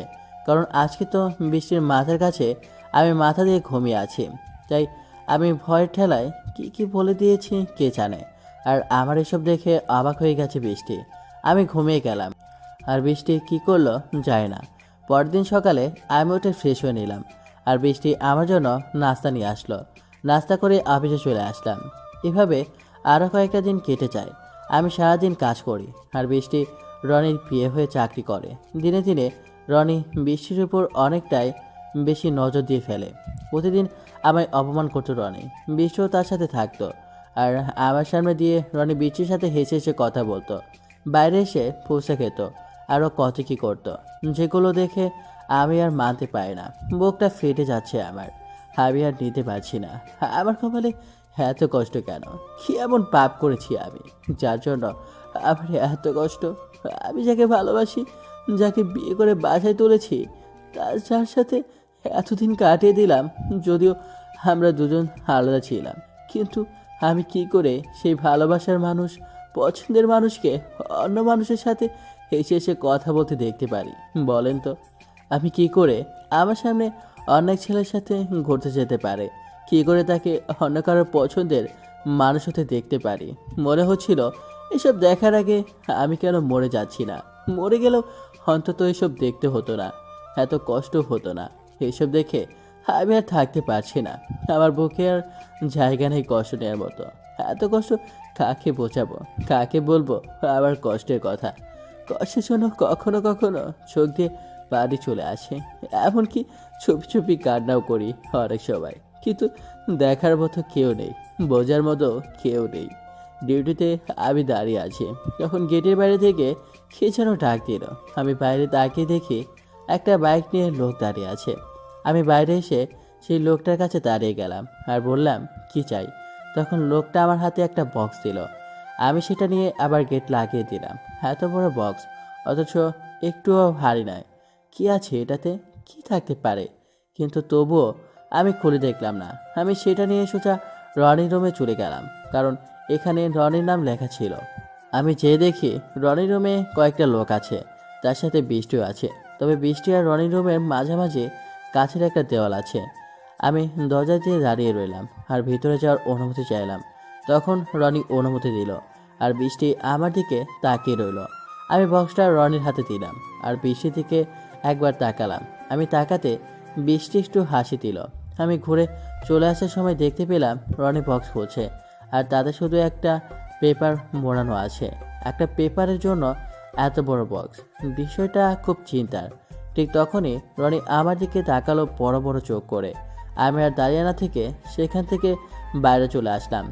গেটের সামনে দাঁড়িয়ে ভাবছি রনি কিছু একটা করতে চাচ্ছে, নয়তো এত বড় বক্সে কয়েকটা পেপার মোড়ানো আছে। পেপার বক্সে কেন আনবে? হাতে করে আনলেই তো হয়। আমার মনে হচ্ছে কিছু একটা গন্ডগোল হচ্ছে। রনি আর তার মা মিলে কিছু একটা করতে যাচ্ছে, যা হয়তো অনেক ভয়ঙ্কর। তখন আমি আমার ফোন বের করে বৃষ্টির ফোনে একটা মেসেজ দিলাম। সঙ্গে সঙ্গে উত্তর আসলো। কি? বৃষ্টি, তুমি এখন কোথায় আছো? আমার কেবিনে। আমার একটা কাজ করতে পারবে? হুম, অবশ্যই, বলো কি করতে হবে। তুমি তাকিয়ে দেখো, রনির হাতে একটা কাগজ আছে। ওটা কিসের? ওটা তো দলিলের মতো মনে হচ্ছে। দলিল? আচ্ছা, তুমি এক কাজ করো, তুমি রনির সাথে থাকো আর দেখো ও কি করতে চাচ্ছে। কেন, কি হয়েছে বলো তো? যা বলছি তাই করো। ওকে, ঠিক আছে। তারপর আমি ভাবতে লাগি রনি দলিল দিয়ে কি করবে, ওর দলিলের কাজ কি। এসব ভাবতে ভাবতে দেখি ওই লোকটা রাস্তা দিয়ে যাচ্ছে, যে লোকটা আমায় বক্স দিয়ে গিয়েছিল। আমি তাকে ডাক দিলাম আর তাকে জিজ্ঞেস করলাম এখানে যে বক্স দিল সেটা কোন জায়গা থেকে আসলো। তখন সেই লোকটা যা উত্তর দিল তা শুনে তো আমি সেই অবাক। লোকটা আমার কথা চলে বলল ওই বক্সে নাকি উকিলের কাছ থেকে এসেছে। আমি এবার তার সাথে উকিলের কাছে গেলাম। তার আগে যে লোকটা রাতে ডিউটি করে তাকে ডেকে গেটের কাছে রেখে আমি চলে আসলাম উকিলের কাছে। আমি উকিলকে বললাম, আঙ্কেল, আপনি যে বক্সে করে কাগজ পাঠিয়েছিলেন ওটার ডুপ্লিকেট দিতে বলল ছোট সাহেব। তখন উকিল আঙ্কেল বলল, আচ্ছা দিবে, তার আগে নাকি রনি চৌধুরীর সাথে কথা বলবে। আমি দাঁড়িয়ে রইলাম, কারণ রাস্তায় আসার সময় আমি বৃষ্টিকে মেসেজ করেছিলাম সে যে করেই হোক রনিকে যেন বাইরে পাঠায় বা রনির ফোন যেন সে ধরে। ব্যাস হয়ে গেল। বৃষ্টির ফোন ধরে শুধু জি বলল। তখন উকিল আঙ্কেল ফোন কেটে দিল আর সেটা ডুপ্লিকেট আমার হাতে তুলে দিল। আমি সেটা নিয়ে বাইরে আসলাম আর সেখান থেকে আমার পরিচিত একটা উকিলের কাছে চলে গেলাম আর এটা দেখে বললাম এটা কিসের দলিল। তখন সেই উকিলের কাছে ভালো করে জেনে শুনে আবার চলে আসলাম। আসলে এটা হচ্ছে সেই দলিল যেখানে মালিক একবার স্বাক্ষর করলে তার সমস্ত সম্পত্তি এই দলিলের মালিকের হয়ে যাবে। আমি কোনো কিছু না ভেবে চলে আসলাম অফিসে, কারণ আমি জানি রনি একবার যখন এটা হাতে পেয়েছে তখন এটা পূর্ণ করেই ছাড়বে। কিন্তু এটাকে আমার যে করেই হোক আটকাতে হবে। গেটের সামনে এসে দেখি কেউ নাই। আমি যে দাঁড়াতেই এক লোক বলল রনি নাকি ভেতরে আমায় ডাকছে। আমি সোজা ভেতরে চলে আসলাম। ভেতরে এসে দেখি রনি চেয়ারে বসে আছে। আমি তার কাছে দিয়ে দাঁড়াতেই ঠাস করে অনেক জোরে আমার গালে একটা থাপ্পড় মেরে দিল। আমি নিজেকে আটকাতে না পেরে মাটিতে পড়ে গেলাম। অফিসের সমস্ত কর্মকর্তারা আমার দিকে তাকিয়ে আছে, তবুও আমি গায়ে জোর নিয়ে উঠে দাঁড়ালাম। তখন আবার ঠাস করে মারল। আমি আমি নিজেকে সামনে নিলাম। এই ফকিরের বাচ্চা দারোয়ান, তুই কি পেয়েছিস? হ্যাঁ, গেট ফাঁকা রেখে কোথায় গিয়েছিলি? আমার একটা কাজে। চুপ, কাজ মারাও না। তোকে কি আমরা টাকা দিয়ে তোর কাজ করার জন্য রাখছি বল? সরি ছোট সাহেব। নাকি তুই অন্য কিছু প্ল্যান করে রাখছিস? এই সবাই চেক কর তো, কারো কিছু হয়েছে নাকি? মানে কী সব বলছেন ছোট সাহেব? মানে তুই প্ল্যান করে গেট ফাঁকা রাখছিস যাতে চোরের সুবিধা হয়? না, এসব আমি কিছু করে নাই। আমি তো একজনকে রেখে গিয়েছিলাম। তখন একজন কর্মী বলল ডর থেকে নাকি 10,000 টাকা চুরি হয়ে গেছে। এটা শোনার জন্য আমি মোটেও প্রস্তুত ছিলাম না। টাকা কোথায়? আমি জানি না ছোট সাহেব, আমি সত্যি বলছি, এসব আমি কিচ্ছু জানি না। বল বলছি, টাকা কোথায় নিয়ে গেছিস বল। আমি জানি না, আমি সত্যি বলছি। বলবি না তো? আচ্ছা, লাঠি দে তো। এবার রনি লাঠি হাতে নিয়ে আমায় মারতে লাগলো। আমি হাজারবার চিৎকার করে বলছি আমি টাকার কথা জানি না, কিন্তু কেউ বিশ্বাসই করে না। অনেক মারল সে আমায়, তারপর থামলো। আর আমার পুরো শরীর একদম শেষ। কিছু কিছু জায়গা থেকে তো রক্তই বেরিয়ে আসলো। শোন, তোকে কালকে দিন পর্যন্ত সময় দিলাম। যদি টাকা না এনেছিস তাহলে তোর হাত পা ভেঙে পুলিশে দিব। আমি আর কিছু বললাম না। ওই অবস্থায় সেখান থেকে বাইরে চলে আসলাম। বাইরে এসে গেটের কাছে যেতেই পেছন থেকে বৃষ্টি ডাক দিল। আমি থমকে দাঁড়িয়ে রইলাম। তখন বৃষ্টি এসে আমার হাত ধরে আড়ালে টেনে নিয়ে গেল আর আমার সামনে দাঁড়িয়ে আমার দিকে তাকিয়ে রইল। আমি তার চোখের দিকে তাকিয়ে দেখি পানি, যেটা দেখে মনটা অনেক খুশি হলো। আজ প্রথম হয়তো আমার জন্য কারো চোখে পানি আসলো। বৃষ্টি নিজে জামার ওড়নার এক কোণা দিয়ে আমার চোখের পানি মুছে দিল। আমি তার দিকে একদৃষ্টিতে তাকিয়ে রইলাম। তখন মুখে লেগে থাকা রক্ত মুছে দিয়ে আমার দুই গালে হাত দিয়ে আবার মায়া ধরানো দৃষ্টিতে তাকালো। তারপর সে নিজের চোখ মুছতে মুছতে দৌড়ে চলে গেল। আমি আর সেখানে দাঁড়িয়ে না থেকে এসে গেটের সামনে দাঁড়িয়ে গেলাম। মানুষ টাকার অহংকারে কত কিছুই না করতে পারে, আর যাদের টাকা নেই তাদের সেসব মেনে নিতে হবে। কি নিয়ম এটা! গরিব হয়ে জন্মানো কি গরিবের সব থেকে বড় দোষ? এসব ভাবতে ভাবতে চোখ দিয়ে পানি চলে আসলো, আর একটু পর পর চোখের পানি মুছতে লাগলাম। তারপর সেদিন ডিউটি শেষ করে বাসা চলে আসলাম। বাসা এসে দেখি বৃষ্টি রান্নাঘরে। আমি তাকে কিছু না বলে রুমে গিয়ে জামা কাপড় চেঞ্জ করে গোসল করতে গেলাম। গোসল করে এসে একটা শার্ট পরে নিলাম আর খাওয়া দাওয়া করে ঘুমিয়ে গেলাম। মন আজকে ভালো ছিল না, তাই একটা কথা বলি নাই। বৃষ্টি বলতে চেয়েও কেন জানি বললো না। শুয়ে আছে অথচ ঘুম আসে না, অনেক কষ্ট হচ্ছে। চারিদিকে আমার অপমান আর অপমান, শেষ পর্যন্ত ছোটের অপবাদ পেতে হলো। শুয়ে থেকে ঘুম না আসায় উঠে বাইরে এসে বসে চাঁদের দিকে একদৃষ্টিতে তাকিয়ে রইলাম। চাঁদেরও এতটা মায়া নাই যতটা মায়া বৃষ্টির চোখের মাঝে আছে। এত কিছুর পর হঠাৎ আমার হাতের উপর কারো স্পর্শ পেলাম। পাশে তাকিয়ে দেখে বৃষ্টি আমার পাশে আমার হাতের উপর হাত দিয়ে আছে। আরে বৃষ্টি, তুমি এখনো ঘুমাওনি? বামুনের ঘুম না আসলে লক্ষ্মীর কি আর ঘুম আসবে বলো? মানে? কিছু না, এখানে বসে কি করছো? কিছু না। আচ্ছা, একটা কথা বলবা? বলো। তখন তোমার চোখে পানি কেন আসছিল? তুমি বোঝো না? না। ও, আমি বলে দেবো? তার আগে আমার দুইটা প্রশ্নের উত্তর দাও। কি? 1 নম্বর হলো, তুমি বাসা থেকে বের হলেই মাস্ক কেন পরো? আর 2 নম্বর হলো, ওই চৌধুরী কোম্পানিতে ওরা তোমায় এত অপমান করে, এত কষ্ট দেয়, এত অবহেলা করে, তবুও কেন তুমি ওখানে যাও? আর কেনই বা তুমি ওই কোম্পানির জন্য এত রিস্ক নিচ্ছ? প্লিজ, এটার উত্তর আমি দিতে পারবো না। প্লিজ জিজ্ঞেস করো না। আর না, তোমায় দিতেই হবে। পারবো না, প্লিজ। তোমার প্রশ্নের উত্তর হলো, আমি তোমায় ভালোবাসি। হ্যাঁ? বৃষ্টি, এত রাতে মজা করো না, গিয়ে ঘুমাও। হ্যাঁ, জানি তোমার কাছে মজা লাগবে, কারণ যেই মেয়ে তার নিজের ভালোর জন্য একটা ছেলেকে মিথ্যা প্রেমের ফাঁদে ফেলে বিয়ে করে, অথচ স্বামী বলে মানেও না, তার বাসায় থেকে, তার খরচে থেকে তাকে বকাঝকা করে, কিন্তু আজ সেই মেয়েটা সেই ছেলেকে ছাড়া কিচ্ছু বোঝে না। তার কষ্ট যেন মেয়েটাও কষ্ট, তাকে ছাড়া মেয়েটার কিচ্ছু চায় না। আর এটা যে কেউ শুনলেই মজা মনে করবে। কিন্তু আসাদুল, আমি মন থেকে বলছি, আমি সত্যি তোমায় ভালোবাসি, আর তোমায় স্বামী হিসেবেই পেতে চাই। এসব কথা বাদ দাও, কারণ যেটা শোনার জন্য এসব বলছো আমি সেই সব প্রশ্নের উত্তর দিচ্ছি। কিন্তু ওই কোম্পানির মালিক শফিক চৌধুরী আমার জন্মদাতা পিতা। কি বলছো এসব? হ্যাঁ, অতীত। আমার বাবা আর মা প্রেম করত, একে অপরকে অনেক ভালোবাসতো, কিন্তু সেটা আমার দাদু মেনে নিত না। কারণ আমার মা ছিল গরিব পরিবারের আর দাদু ছিল অনেক অনেক ধনসম্পদ। কিন্তু তবুও আমার বাবা আমার মাকে ভুলে নাই। তারা দুজনে বাইরে বিয়ে করে দাদুর সামনে হাজির হয় মা সম্মান রক্ষার্থে। সেই সময় মেনে নিলেও আমার মাকে কখনো আমার দাদু মেনে নেয়নি। সেই বাসার একমাত্র ছেলে বউ হওয়ার পরও একটা দাসের মতো কাজ করাতো, আর মনে মনে চাইতো সব কিছু যেন ঠিক হয়ে যায়। কিন্তু আমার দাদু ছিল একজেতে মানুষ, তাই কোনোভাবেই আমার মাকে মেনে নেয় না। তারপর বাবার মায়ের চোখের মনি হয়ে পৃথিবীতে আসলাম আমি পৃথিবীতে আসার কয়েক বছর পর আমার মা অসুখে মারা যায়। তারপর থেকে আমি হয়ে যাই এক এতিম। বাবা সারাদিন অফিসে থাকে, আর দাদু আমায় দেখতেই পারতো না। সারাদিন মারধর বকাবকি করতো। এভাবেই কষ্টে কষ্টে আমি বড় হলাম, একটু একটু করে বসতে শিখলাম।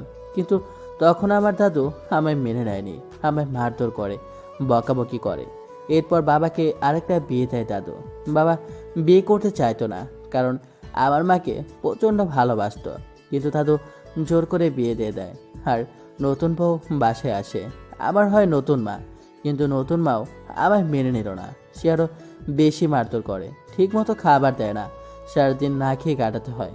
রাতে যখন বাবা বাসায় ফিরে তখন বাবার আদর নেওয়ার জন্য বাবার কোলে মাথা দিয়ে শুয়ে পড়তাম, কিন্তু আমার নতুন মা দেখতে আর রোকে থাকতো না, দূর দূর করে তাড়িয়ে দিত।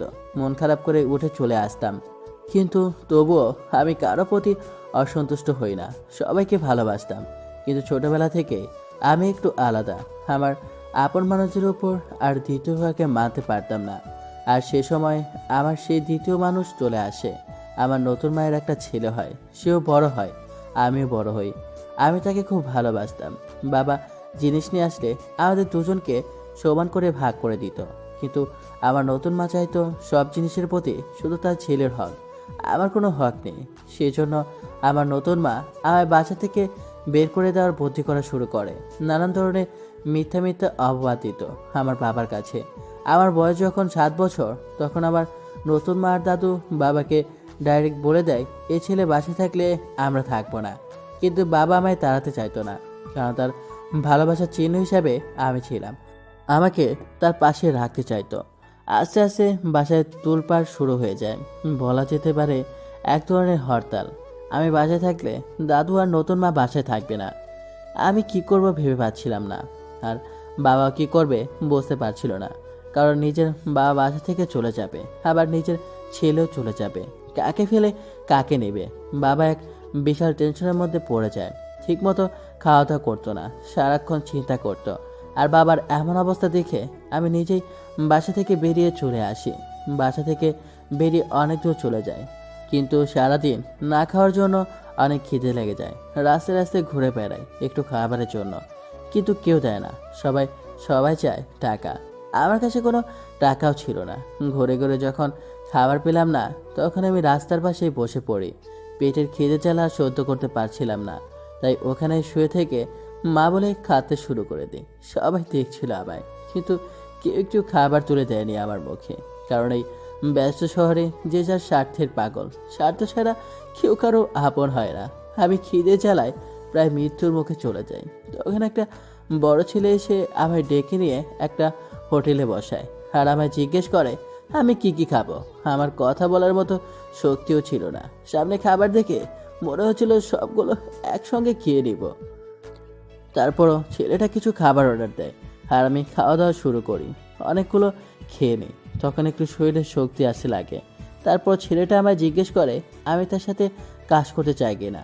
যদি তার সাথে কাজ করি তাহলে নাকি সে আমায় পড়াশোনা শেখাবে। আমি রাজি হয়ে যাই। তখন ছেলেটা আমায় নিয়ে চলে যায়। আমার কপাল ভালো ছিল যে আমি ভালো ছেলের হাতে পড়েছিলাম, তাই ছেলেটা আমায় একটা গার্মেন্টসে রেখে দেয়। আমি সেখানেই কাজ করি আর পড়াশোনা করি। এভাবে দিন কাটতে লাগে আমার। আমি সেখান থেকে পড়াশোনা শেষ করে ফেলি। এরপর ছেলেটা আমায় চাকরিতে যোগ দিতে বলে, কিন্তু আমার বাবার কথা খুব মনে পড়ে, তাই নিজের পরিচয় গোপন করে চলে আসি আবার নিজ শহরে। কিন্তু কিছুতেই দেখতে পায় না। তখন চৌধুরী কোম্পানি থেকে দারোয়ানের সার্কুলার ছাড়ে, আর আমি যোগ দিই শুধু বাবার মুখটা দেখতে পাবো বলে। মুখে মাস্ক পরে অফিসে যেতাম, যাতে কেউ আমায় চিনতে না পারে। যখন আমার বাবা অফিসে আসতো আর আমি গেটে দাঁড়িয়ে থাকতাম, তখন আমি খুব কাছে থেকে আমার বাবাকে দেখতে পাই। অনেক বয়স হয়ে গেছে, আর বাবাকে দেখতে পেয়ে আমার অনেক ভালো লাগে। তারপর আর তার কিছুদিন পর রাস্তায় তোমায় দেখতে পাই। তোমার চাচি মারছিল। তখন আমার মনে প্রশ্ন হয়, কেন তোমায় মারছেন? যখন পরের দিন তোমার সাথে কথা বলতে চেয়েও পারে না, তুমি শুধু তোমার নাম বলে যাও। সেদিন বিকেলে তোমার হাসি দেখে আমি তোমার প্রেমে পড়ে যাই। তার পরের দিন তুমি না আসায় তোমার বান্ধবীর কাছ থেকে তোমার সম্পর্কে সব কিছু জেনে নেই। আর তারপর থেকে সারাক্ষণ তোমায় নিয়ে ভাবতে লাগে, তোমায় নিয়ে চিন্তা করতে লাগে। যেহেতু আমি এসব কষ্ট থেকে বেঁচে আসি, সেহেতু তোমার কষ্ট আমি খুব সহজেই বুঝে যাই। আর তাই তোমায় ভালোবাসি বলে তোমায় বিয়ে করে আমি তোমার সাথে সুন্দর একটা জীবন শুরু করতে চাই, যেটা এই শহরের অনেক দূরে যেয়ে। কিন্তু তোমার স্বপ্ন পূরণ করার জন্য আমি এখানেই দাঁড়ান হয়ে থেকে যাই। এখন তো আমিও তোমায় ভালোবাসি, তাহলে চলো না আমরা দূরে কোথাও হারিয়ে গিয়ে নতুন জীবন শুরু করি। হয়তোবা তুমি আমার প্রতি দয়া করে এসব বলছো। না, আমি আগে তোমার সাথে সব অভিনয় করি, কিন্তু রেজাল্ট দেওয়ার দিন আমি আমার বান্ধবীদের ট্রিট দিতে চাই, কিন্তু তখন আমার বান্ধবীরা বলে ট্রিট যেন আমি তোমায় দিই। সেদিন তাদের কথায় আমি অনেকবার ভাবি, আর ভেবে দেখি সত্যি আমি আজ যা হয়েছি সব কিছু তোমার জন্য। তুমি শুধু আমার কাছ থেকে একটু ভালোবাসা পাওয়ার আশায় কতই না কিছু করেছো। তারপর আমি মিষ্টি নিয়ে এসে তোমার সর্বপ্রথম খাওয়াই। আর সেই দিন রাতে আমি তোমার কাছে গিয়ে বসে থাকি, ভাবতে থাকি তুমি কি আজব মানুষ, একটা অজানা মেয়েকে এতটা ভালোবাসলে, আর সেই ভালোবাসার জন্য এত কিছু করলে।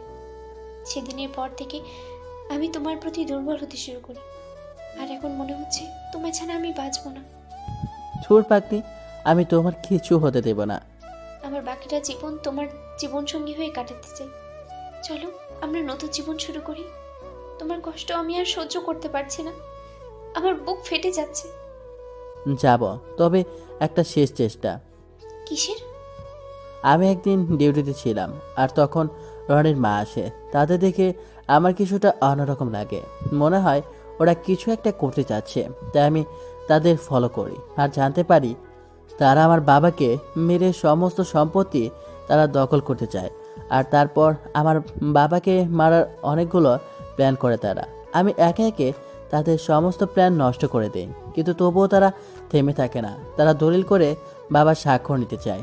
আর তাই তখন তুমি উকিলের কাছে গিয়েছিলে? হ্যাঁ, এখন যে করেই হোক এটা আটকাতে হবে। কিন্তু কি করে? রনিয়া আর তার মা তো তোমার বাবার সাথেই থাকে, তাহলে তুমি এখান থেকে কি করবে? সেটাই ভাবছি, আমি কি করে তাদের সাথে লড়াই করব, কি করে বাবাকে তাদের হাত থেকে বাঁচাবো। তারা সম্পত্তির লোভে পড়ে আপন পর সব কিছু ভুলে গেছে। হুম কালকে সকাল হওয়ার অপেক্ষা করা ছাড়া কোনো উপায় নাই এখন। হুম অনেক রাত হয়েছে, চলো এবার ঘুমাই। হুম। তারপর আমি সেখান থেকে উঠে এসে আমি আমার জায়গায় শুয়ে পড়লাম। তখন বৃষ্টি আমার দিকে তাকিয়ে বলল, এখনো তুমি আমার কাছ থেকে দূরে থাকবে? হুম। তোমাকে আজকে আমি এই কথা বলে বৃষ্টি বাঘিনীর মতো ঝাঁপিয়ে পড়ে আমার ওপর। আর তারপর তারপর বাকিটা ইতিহাস। রাত কেটে গেল। সকালে উঠে ফ্রেশ হয়ে বৃষ্টি নাস্তা বানালো, আর আমি তৈরি হয়ে নিলাম। বৃষ্টি নাস্তা করার জন্য ডাকলো। নাস্তা করে আমি বেরিয়ে পড়লাম, আর আমার সাথে বৃষ্টিও চলে আসলো। দুজনে একসঙ্গে অফিসে চলে আসলাম। অফিসে এসে আমি গেট খুলে দিলাম। তখন বৃষ্টি ভিতরে চলে গেল, আর আমি তাকে বললাম, শোনো, অফিসে কোনো কিছু বলবা না। আচ্ছা ঠিক আছে, আমি কাউকে কিচ্ছু বলবো না। তারপর বৃষ্টি চলে গেল। আমি গেট লাগিয়ে দিয়ে দাঁড়িয়ে রইলাম। অনেকক্ষণ পর রনি আর তার মা হাসি খুশি হয়ে আসলো। আমি ব্যাপারটা ঠিক বুঝতে পারলাম না, কি হয়েছে তাদের, আজকে এত খুশি কেন। আমি কোনো কথা না বলে দাঁড়িয়ে রইলাম। দুপুর হয়ে গেল, কিন্তু আমি কিছু করতে পারলাম না, কারণ শফিক চৌধুরী মানে আমার বাবাই তো অফিসে আসলো না। দুপুর হওয়ার একটু পর আরেকটা গাড়ি এসে গেটের পাড়ে জোরে জোরে বাঁশি দিতে লাগলো। আমি গেট খুলে দেখি বড় সাহেবের গাড়ি। আমি গাড়ি যাওয়ার মতো রাস্তা দিয়ে সরে দাঁড়ালাম। তখন ড্রাইভার গাড়ি ভিতরে এনে থামাতেই বড় সাহেব নেমে গেল। চোখ মুখ দেখে মনে হচ্ছে অনেকটা রেগে আছে। আমি অনেকটা চিন্তিত হয়ে গেলাম, তাই বড় সাহেবের পেছনে পেছনে আমি অফিসের ভিতরে গেলাম। বড় সাহেব অফিসে ঢুকেই রনি বলে চিৎকার করলো, রনি, এই রনি, হ্যাঁ বাবা বলো। তোমায় আমি শুধু অফিস দেখাশোনার দায়িত্ব দিয়েছি, কিন্তু তুমি ডিল করার দিকে কেন গেলে? কেন বাবা, কি হয়েছে? আমি খান সাহেবের সাথে বিজনেস শুরু করার প্রথম থেকে ডিল করে আসছি, আর আমি তাকে কথা দিয়েছি আমি তার সাথে করব। তুমিও জানো আমি যাকে কথা দেই সে কথা অনুযায়ী কাজ করি, কিন্তু তুমি কেন মামুনের সাথে ডিল করতে গেলে? বাবা, মামুন সাহেব অনেক লাভ দিয়ে আমাদের সাথে ডিল করেছে, আর খান সাহেব তো অনেক দিন আগে থেকে আমাদের সাথে ডিল করে, কিন্তু আজ পর্যন্ত আমাদের উন্নতি হয়নি।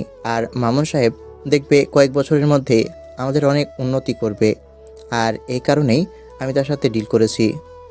দেখো, কোনটাই কোম্পানির ভালো হবে আর কোনটাই কোম্পানির খারাপ হবে এটা তোমার চেয়ে আমি বেশ ভালো বুঝি। বাবা, আর কয়েকদিন পর কোম্পানির দায়িত্ব তো আমাকে নিতে হয়, তাই কোম্পানির ভালো মন্দ আমি দেখব। কে বলেছে কোম্পানির মালিক তুমি হবে? আর এসব চিন্তা তুমি কেন এখন নিতে গেলে? না বললে কি হবে? আমি ছাড়া এক কোম্পানির মালিক আবার কি হবে? দেখো রনি, এখন পর্যন্ত আমি মরিনি, আর আমি না মরা পর্যন্ত এসব চিন্তা ভাবনা করবে না। নেক্সট টাইম এরকম কাজ আর কখনো করবে না। বাবা, এটা অফিস, আর এভাবে তুমি আমায় অফিসে অপমান করতে পারো না। অপমান হওয়ার মতো কাজ করলে অপমান হতেই হবে। এবার কিন্তু একটু বেশি হয়ে যাচ্ছে না বাবা? কি বেশি হচ্ছে? হ্যাঁ, এই অনেকক্ষণ দেখছি তুমি আমায় চাকরদের সামনেই অপমান করে যাচ্ছ। কি ভেবেছো আমি চুপ করে থাকবো? কখনো চুপ করে থাকবো না। কারণ এই কোম্পানির মালিক এখন আমি।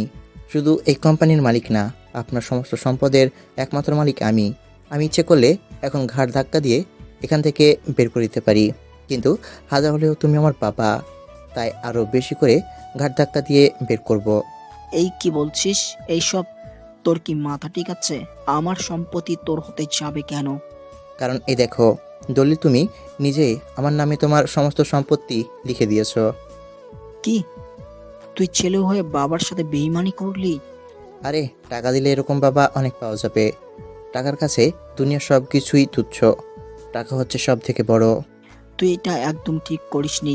মা আর ছেলে মিলে আমার সাথে বেইমানি করলি, একদিন তোদের বিচার হবেই। বিচার করার মতো কেউ থাকলে তো করবে। এখন থেকে তুই মানে আপনি আমাদের সাথে থাকতে পারবেন না, কারণ আপনি একজন ভিখারি। এখন আপনার কিছুই নেই। আমি ভাবছিলাম আর কয়েকটা দিন পরে বাসা থেকে বের করে দিব, কিন্তু তুই অফিসে এসে সবার সামনে আমাকে যেভাবে অপমান করা শুরু করে দিয়েছিস, তাতে তোকে তো আর এক মুহূর্ত রাখবো না আমি। যা, বেরিয়ে যা এখান থেকে। তোর কোনোদিন ক্ষমা হবে না রে পাপী। আর তুই কি মনে করেছিস আমার সব সম্পত্তি তুই নিয়েছিস? এটা ভাবলে তুই ভুল ভাবলি, কারণ এই কোম্পানি সহ আমার সম্পত্তির কিছু অংশ আমি আমার প্রথম স্ত্রীর নামে দিয়ে করে দিয়েছি। সে মারা যায়, বর্তমানে সে সম্পত্তি তার ছেলে পাবে। আমি জানতাম তুই এরকম একটা কেলেঙ্কারি করবি, আর তাই আমি ধৈর্য ধরে অপেক্ষা করছিলাম, কিন্তু তুই সেটা হতে দিলি না।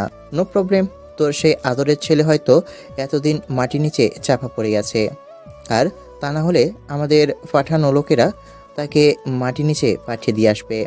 রনির এমন কথা শুনে আমি আর চুপ করে দাঁড়িয়ে থাকতে পারলাম না। দরজার আড়াল থেকে বেরিয়ে রনির সামনে এসে দাঁড়িয়ে গেলাম। তার কোনো প্রয়োজন নেই। হঠাৎ রনি আমার কথা শুনে অনেকটা অবাক হয়ে গেল। তার সাথে সাথে কোম্পানির সমস্ত লোকজন। আমার বাবা অবাক হয়ে গেল। সবাই আমার দিকে তাকালো। আমি মুখ থেকে মাস্ক খুলে ফেললাম আর বললাম, তার কোনো প্রয়োজন নেই, কারণ যাকে মারার জন্য তুই লোক পাঠাতে চাইছিলি সেই আমি তোর সামনে এসে হাজির হলাম। মানে কি বলছিস এসব? আর এতদিন তুই চাকর সেজে এসেছিস? তার মানে আমি এতদিন দুধ দিয়ে কারসা পুষে এসেছি? আরে কাসাব তো এই অবাগা বাবাই পোষে এসেছে। তোকে নিজের ছেলের মতো, সরি, নিজের ছেলে হিসেবে আদর যত্ন দিয়ে বড় করেছে।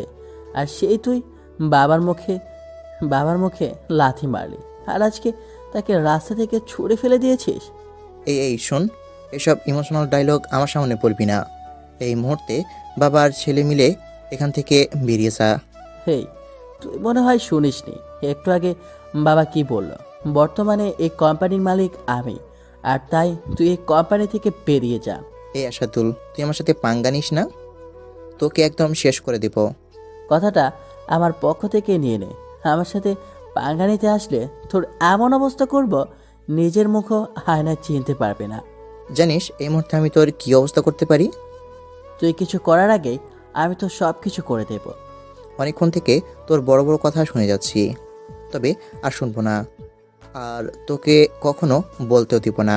এই কথা বলে রনির পকেট থেকে একটা পিস্তল বের করলো, আর এটা দেখে আমি সহ অফিসের সবাই অবাক হয়ে গেলাম। আমার দিকে পিস্তল ধরাতে বিশ্ব অনেকটা ভয় পেয়ে গেল আর চিৎকার করে বলে উঠল, রনি স্যার, প্লিজ ওকে মারবেন না, ওকে ছেড়ে দিন। এই কেউ কাছে আসবে না, নয়তো তোমাদের মেরে দিব। তোর কি মাথা খারাপ হয়ে গেছে? তুই পিস্তল বের করেছিস? তুই কি মাস্তান? হ্যাঁ, আমি পাগল, আমি মাস্তান, কারণ সমস্ত সম্পত্তি আমার চাই। তা না হলে এই আশাদুলকে আমি উড়িয়ে দেব। দেখ রনি, পাগলামো করিস না। আশাদুল তোর বড় ভাই হয়। ভাই হোক আর যাই হোক, তুমি বাবা হিসেবেও তোমাকে ছাড়িনি, আর ও তো আমার সৎ ভাই, ওকে কেমন করে ছেড়ে দিই? রনি এমন পাগলামি দেখে তার মা, মানে আমার নতুন মা, পেছন থেকে দৌড়ে আসলো তাকে আটকানোর জন্য। এমন সময় রনি গুলি চালিয়ে দিল, আর আমি একটু সাইড হয়ে গেলাম। আর আমার পেছনে দৌড়ে আসা রনির মা গুলিটা সোজা তার কপালে ঢুকে গেল। মুহূর্তের মধ্যেই মাটিতে ধবাস করে পড়ে গেল। আমি সহ ওখানে উপস্থিত থাকা সবাই একদম হা হয়ে গেল। চোখের পলকে এটা কি হয়ে গেল, কারো বিশ্বাস হলো না এটা। রনি মা বলে চিৎকার করে দৌড়ে এসে মায়ের পাশে বসে পড়ল। আমিও তার মায়ের পাশে গিয়ে বসলাম। সবাই মিলে অ্যাম্বুলেন্স ডাকতে ডাকতে তার মা শেষ নিঃশ্বাস ত্যাগ করলো। কারো কিছু করা থাকলো না। মুহূর্তের মধ্যে পুলিশ এসে অফিসে জমা হয়ে গেল আর রনিকে অ্যারেস্ট করে নিয়ে চলে গেল। কোর্টে সমস্ত সাক্ষ্য প্রমাণ একদম সফল হয়ে গেল আর আদালত তাকে ফাঁসির রায় দিল।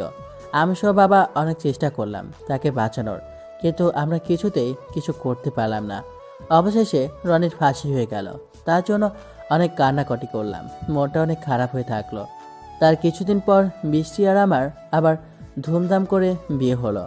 আমরা আবার চৌধুরী বাড়িতে চলে গেলাম আর বাবা আমায় কোম্পানির মালিক বানাতে চাইলো, কিন্তু আমি বললাম তুমি যতদিন বেঁচে থাকবে ততদিন আমার মাথার উপর তুমি থাকবা, আমার পথ দেখাবা। আমার তো বয়স হয়েছে। হয়েছে তো, কি হয়েছে? আচ্ছা বাবা, ঠিক আছে। তারপর আমি এমডি হিসাবে চৌধুরী গ্রুপ অফ কোম্পানিতে জয়েন হলাম। কিন্তু প্রথম দিন বৃষ্টি আর অফিসে গেল না। সারাদিন অফিসে কাজ করে রাতে বাসায় ফিরলাম, খাওয়া দাওয়া শেষ করলাম, তারপর রুমে এসে শুয়ে পড়লাম। বৃষ্টি বাবাকে খাবার খাওয়ানো শেষ করে বাবার রুমে গিয়ে ঘুমানোর পর সে রুমে এসে দরজা বন্ধ করে দিল। কি গো স্যার, সারাদিন আজকে তোমার কাছে পাইনি? কেন? কাছে নেই, কি করবে? অনেক কিছু। থুর। পুরো গল্পটা কেমন লাগলো অবশ্যই কমেন্ট করে জানাবেন, আর পরবর্তী গল্পের জন্য সবাই কমেন্ট করবেন। ভালো থাকবেন, আল্লাহ হাফেজ।